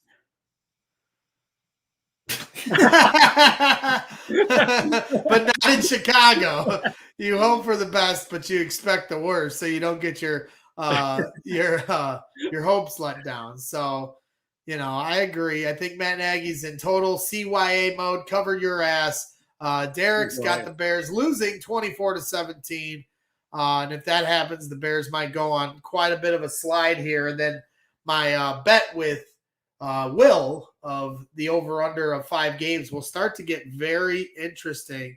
Yes, the Give Me That Playbook, Nagy. We'll play that again for those that didn't see to start the game. Here's Freeway trying to take that playbook from halftime or at the end of the game. Now, this is halftime because at the end of the game, Nagy didn't even run this way. Okay. So you're going to hear me trying to keep the players up because we got another half. Right, I see Nagy. Oh, man, I call an audible. This is Freeway's inside the stadium footage in the stands. Freeway in the stands as Nagy goes into the halftime tunnel. Let's check it out. Hey, let's go, Nala. Nagy, give me the head. Where's Khalil? Is that right? Right there. Hey, Nagy, give me your playbook, Nagy. Give me the playbook, Nagy.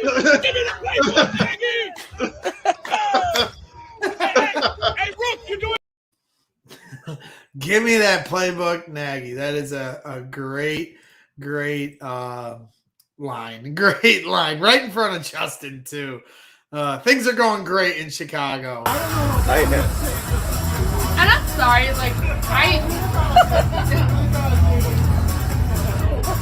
Big Dollar Dave asked for the Trey dancing video. Ask and you shall receive. Listen, Factor, I don't know what's going on here, but we already answered that question. Playing.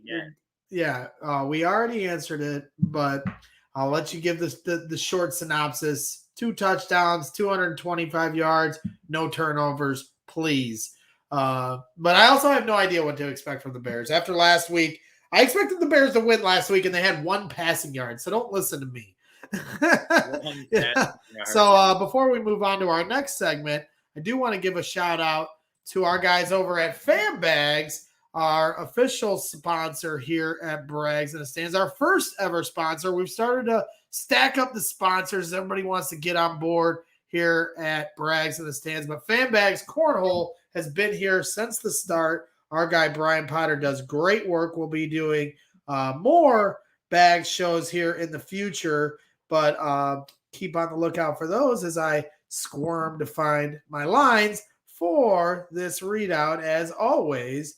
So this Bears Week 4 NFL Sunday preview was brought to you by Fanbags Cornhole, Chicago's official supplier of professional cornhole boards and bags. Choose from any of their officially licensed designs or have my boy Brian design a custom set using anything from a selfie to your company's logo. Visit www.fanbagscornhole.com and use the promo code BRAGS to get 10% off your entire order. That's www.fanbagscornhole.com and use the promo code BRAGS for 10% off. Step up your game with Fanbags Cornhole. Got it. Bang. Bang. I like them apples. Bam. So now we've moved on to our segment that everyone looks forward to here. We had a nice, healthy discussion. We even talked about what Matt Nagy's karaoke go-to song was. We've gotten into a lot of fun stuff here. But now what everybody waits for is the Johnny B for 3 segment as he gives away his picks to help you make some money from your couch. So why don't you go ahead and take it away, Johnny B? Well, obviously, we're just getting rolling here on the show. And right now, my show picks that are at 67%, and that's pretty good. I hope to go up on that. And that includes 2 plus winners, so positive, on the odds boosters there. The game day picks, we're at 3-2 for the game day picks, which I release on Sundays, the day of the game. We were 1-1, and then I released a late pick late in the day, a tease with the Packers and the Cowboys, which hit easily. So we'll get into it this week for the show picks, rolling off our 67% winning rate so far on the show, and we're going to get into it. My number 1 pick of the week. I mean, is this becoming the lock of the week? Is it? I mean, I bet this all 3 weeks. Patrick Mahomes over 2.5 TD passes. He cashed it in week 1. He cashed it in week 2. He cashed it last week. It don't matter if he wins or loses the game. Those of you saying we're losing. 3 touchdown passes. Get you the money. And that's at -110. That's my number 1 pick of the week. My number 2 pick of the week is Josh Allen combo over 317.5 yards, rush and pass combined. So you take Allen's rushing yards with his passing yards, you put them all together, and you go over 317.5, and that'll get you the money, and that's a -115. I'm expecting him to build off the success he's had the last 2 weeks and have a big game versus the Texans this week. My number 3 pick is a tease with the Dolphins. I'm going to take the Dolphins +3.5. Everybody knows I'm not a huge Tua fan. Jacoby's in there now, and he's should have probably beat the Raiders. They gave the Raiders everything they could handle the other night, and you're going to tease the Dolphins to +3.5. Going to ride that defense out with the plus points. And I'm going to put those with the Kansas City Chiefs -1. Andy Reid going for his 100th victory with the Chiefs, which will make him become the first NFL coach to have over 100 wins with 2 different teams. So I'm expecting a big bounce back for the Chiefs. Tease it down to -1. Even if we get that last-second field goal to win it, you're good there. And that's going off on that parlay tease at -109. And those are my 3 picks for Johnny B for 3. We go 3 for 3. We're going to raise that percentage. We go 2 out of 3. We're going to be rolling right at that 67%.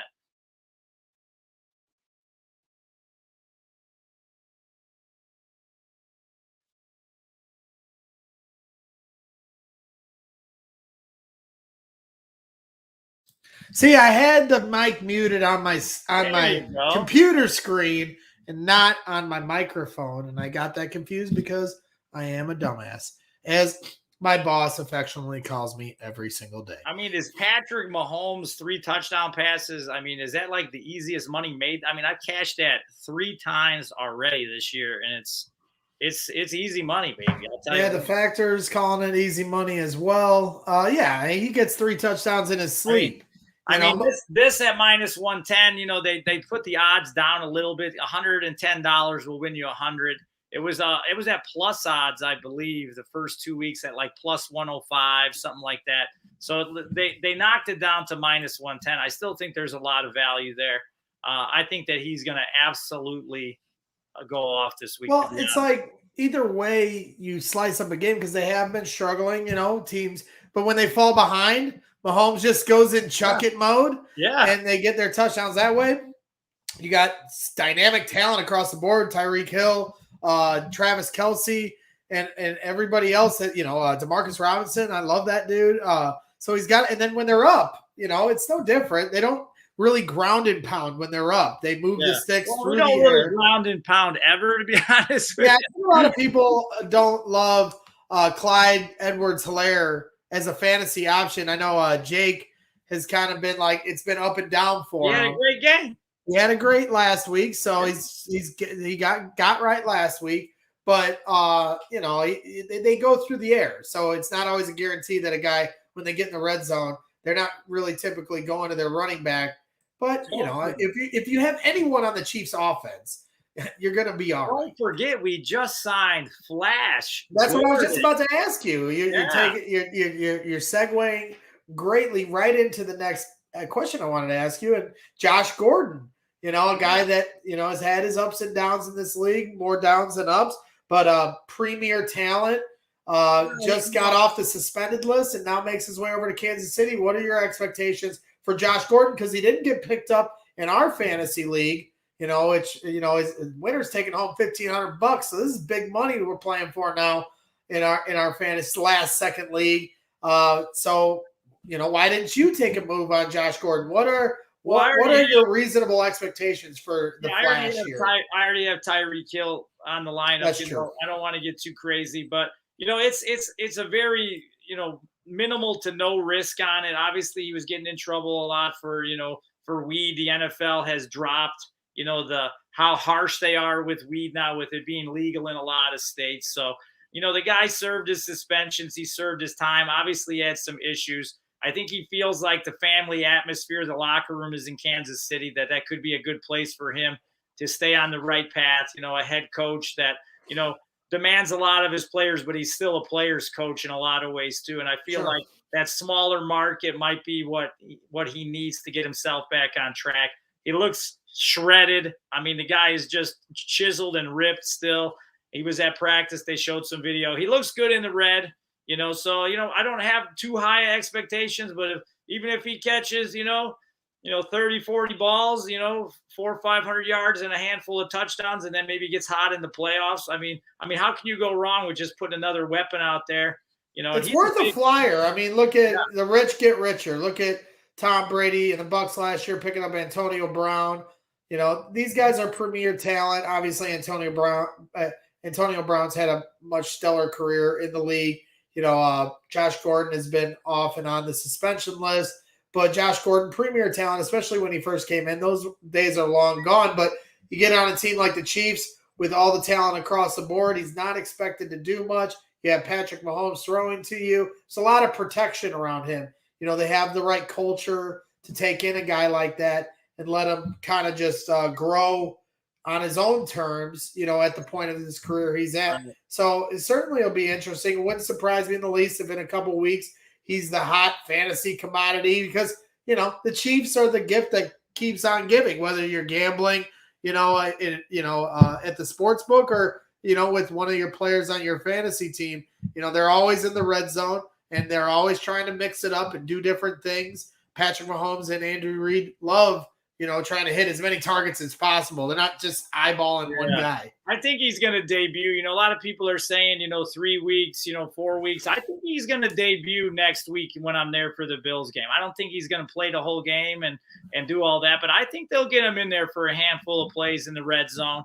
He's a big body. Obviously, we don't really have a wide receiver that's in the starting lineup that's that big body wide receiver. Obviously, Kelce does a lot of that, being a tight end that can run. But as far as going up for that jump ball or that back shoulder, jump ball in the end zone, we don't really have that guy on the Chiefs that starts. We have a couple of young guys that really haven't got that much playing time. So we'll see what happens. As far as that goes with defenders, we got some defenders. We got a linebacker that's coming back from injured reserve. He's our starting linebacker. One of our cornerbacks is also not played the last couple of weeks. So why would I worry about that right now when I can score 40 points and over 1 yard passing and get the job done? And Ghost Rider, who's also, we're going to have to bring him on the show eventually because he is just as big into gambling as you are, Johnny B. I listened to him talk on the phone about it to Trey a couple weeks ago. And he says that the Chiefs were the biggest money line parlay killers the last 2 weeks. Has that been the case in your eyes? Yeah, well, I haven't really rocked them, too much. I rocked them week 1 in my picks, that I did.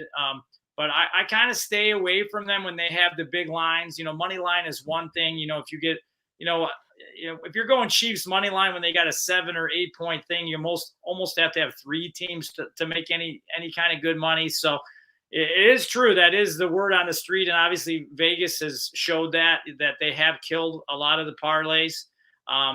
But I'm taking them this week. And as always said, I really feel like I start to feel the league and what's going on week 4. And I'm putting them in my tease parlay this week. So we'll see what happens. But that is true. That's not inaccurate what he's saying there. They did kill some, you got Chubbs. He says you took a shot at him. Is this true? That's true. You're taking shots at Chubbs. I didn't hear a shot. Did you? I just said that we have some guys on defense that that haven't played. I don't know. Chubbs getting emotional. Chubbs getting emotional in chat. Chubbs made an emotional pick for his upset special last week, and I told him not to do that. He made the Bears his upset special last week. Well, speaking of which, he's dropped his upset special for this week. He thinks so. I don't know if he's locked this in, but Chubbs thinks he's going to go with his upset pick of the week with the Steelers over the Packers, which, again, might be an emotional pick because of his, dying hatred for the Green Bay Packers as a diehard Bears fan. Yeah, I don't know if I would do that. I mean, Big Ben looked like he was 487 years old last week, although, the Packers were looking very good in the first half and then kind of let the 49ers sneak back into it. I had the Packers +7, so I wasn't worried on the tease that I had with them with the Cowboys. So, anything can happen in the NFL. I'm not going to bet that bet myself, but you never know. Never know. And Taco Grease wants to know if you got any teasers. Are you on the college scene very much as a gambler? I'm 6-2 this year on college. I did take Iowa today based off their defense, and I'm not watching the game, but from the chat, I think that I'm doing okay on that bet. But I'm 6-2 on the year on college. It's just I don't watch enough of it to study it, and I don't know all the players. I don't have the time to do both, with what I got going on. But I do not have any college plays for this week. Okay, no college plays. See, Johnny B, man of honesty. He's not just going to throw picks at you without 100% confidence behind him. The picks he gives you, lock them in because you're going to make some money from your couch. Maybe one of these days I'll wise it up and start putting a few shekels here and there on some of Johnny B's picks. I just have never gotten into the gambling scene. You think one day I would, but Chubbs is admitting he did get emotional.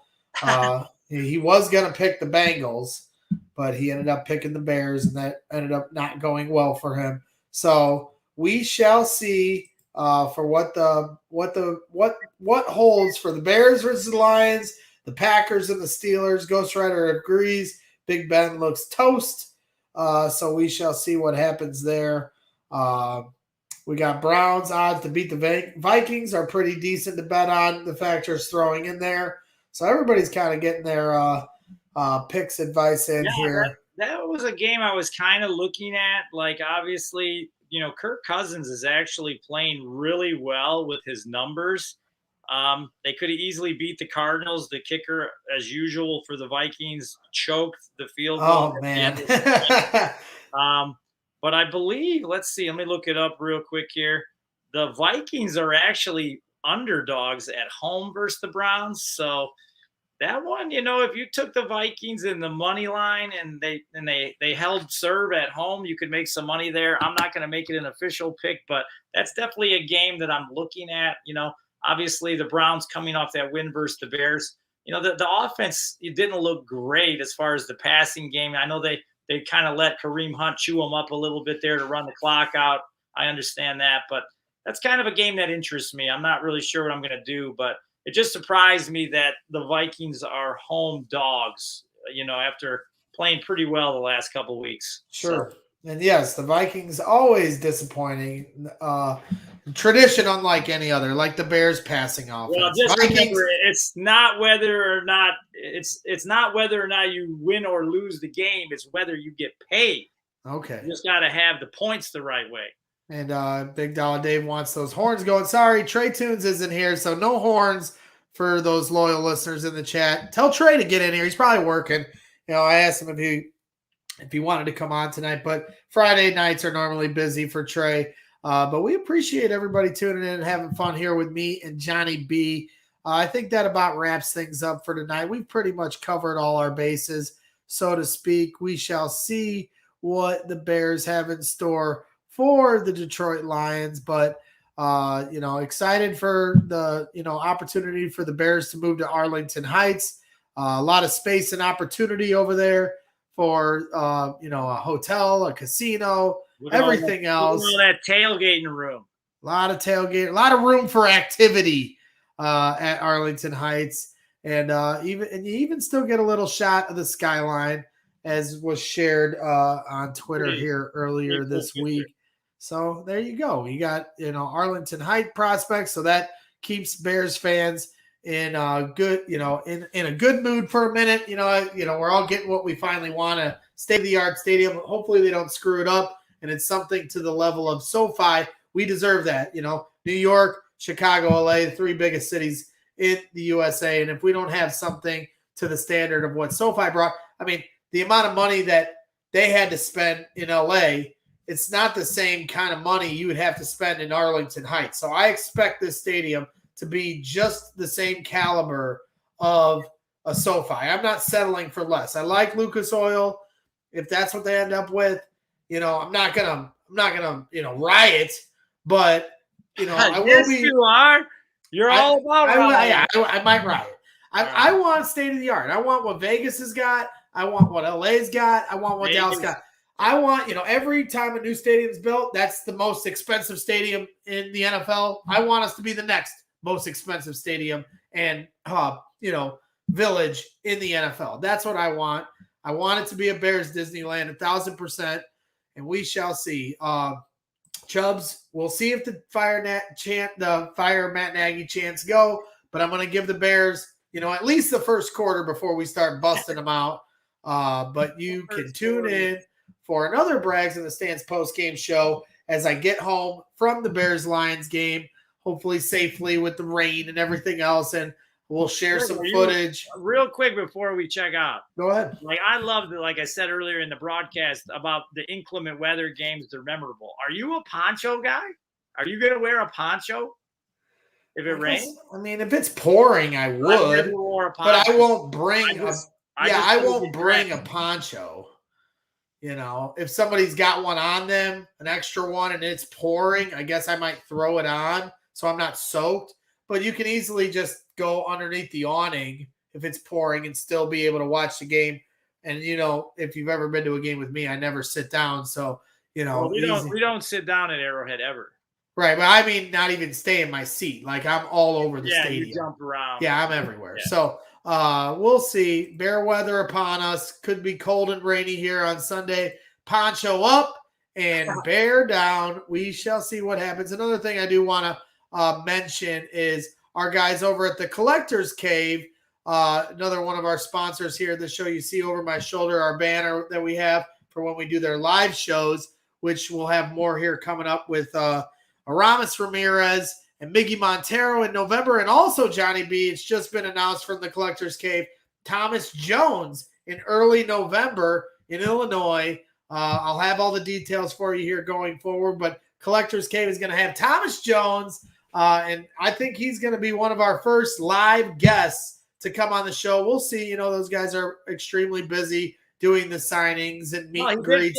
He did play for the Chiefs for a year, so there's that connection. So we got the Chiefs and Bears connection, and he's a guy that also loves to say Bear TF down as his hashtag on Twitter. And so I sent him a message on Twitter saying we'd send him one of these hoodies. So I think I'm going to have one ordered up. And then when we do the live show, we'll give it to him personally. He sounded pretty excited about getting the Brags in the Stands edition of Bear TF down here So we'll be happy to pass that along to Thomas Jones. And maybe he'll pop on the show and be our first ever live guest for that event. So I believe that's November 7th, a Saturday in Illinois. Like I said, the show's going forward. I'll get the exact details for you. But the Collector's Cave is always doing great stuff.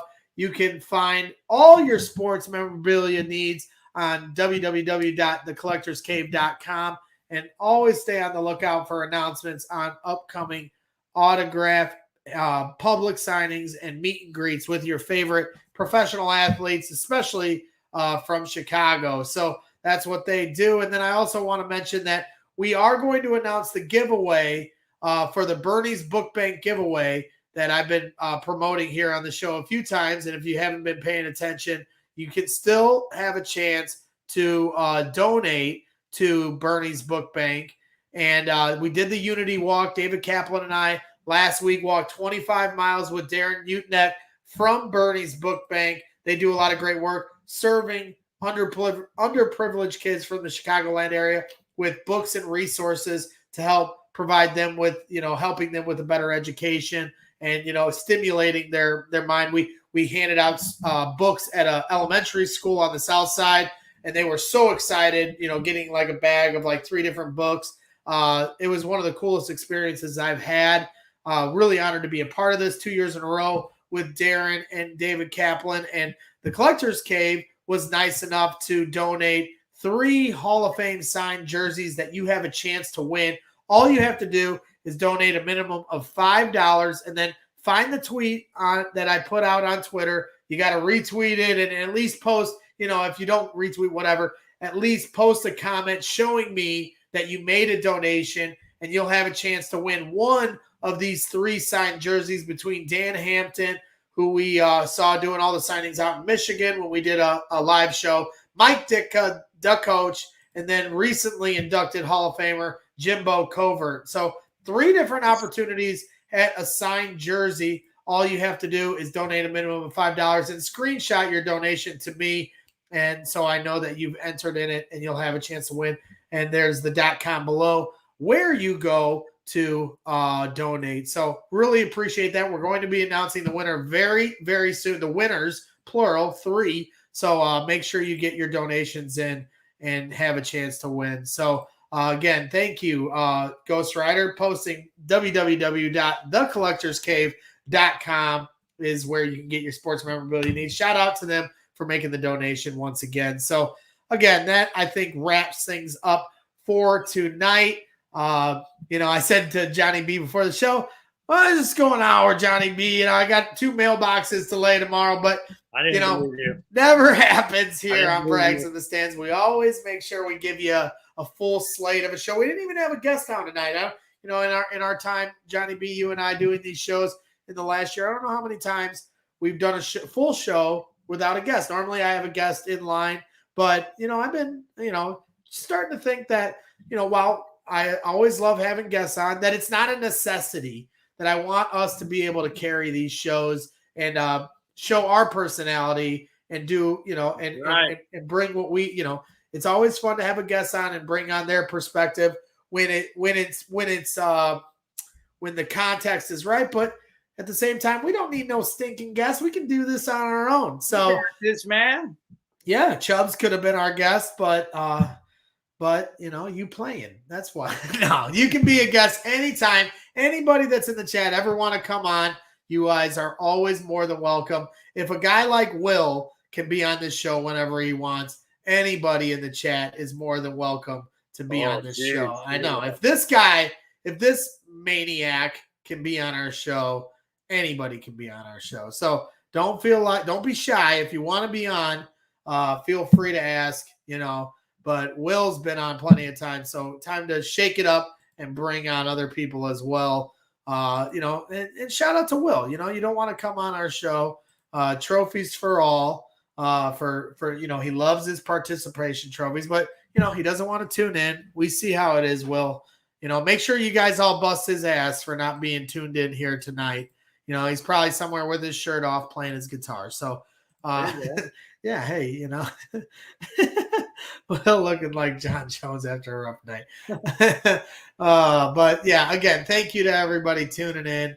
Appreciate you. Bear Truth 9, The Factor, Ghost Rider, Taco Grease, everybody, Chubbs, our first ever loyal listener, used to be our only loyal viewer of this show. And now we've got a nice little group here forming, and we appreciate everybody's support. So, Johnny B, why don't you give your final words, as you always do here on Brags in the Stands. You always tie a bow on it very nicely here. So take it away, Johnny B. All right, it's time to make some money this weekend. I know some of you out there betting your college football parlays and all those games. You got baseball starting up the last weekend and the playoffs next week. And, of course, what life and sports is all about, NFL football. And remember, money won is far sweeter than money earned, baby. Woo! Go get that money. Get that money, indeed. I'll be on the lakefront with my guy Samir. He's been on the most recent post-game show from Bears Bonanza. Good friend who I met in London. We formed a good friendship. So me and Samir will be in the stands at Soldier Field on the lakefront in the rain, watching Bears-Lions, hopefully Justin Fields under center, and hopefully Bill Lazor calling plays. But all of that is a game-time decision, but we will be there to see it all. I'll be capturing as much as I can, video and pictures. And when we do the post-game show, excited to share it along with that. I'll tell you what I'm going to do. Since you're going to be at the game, I'm going to put the Bears game on the East TV. Last week I had it on the West TV, on the west side of okay, and it was not good. So I'll flip the Bears to the East section of the sports book, and maybe it'll change your luck. Maybe. We shall see. Any little bit helps at this point after one passing yard. So we appreciate your efforts, Johnny B, in helping change the mojo here. So the world. Again, thank you for everything here. We're going to wrap this up. And for Johnny B, I'm Gregory Braggs. This is Braggs in the Stands. Have a good night, ladies and gentlemen. And always bear down.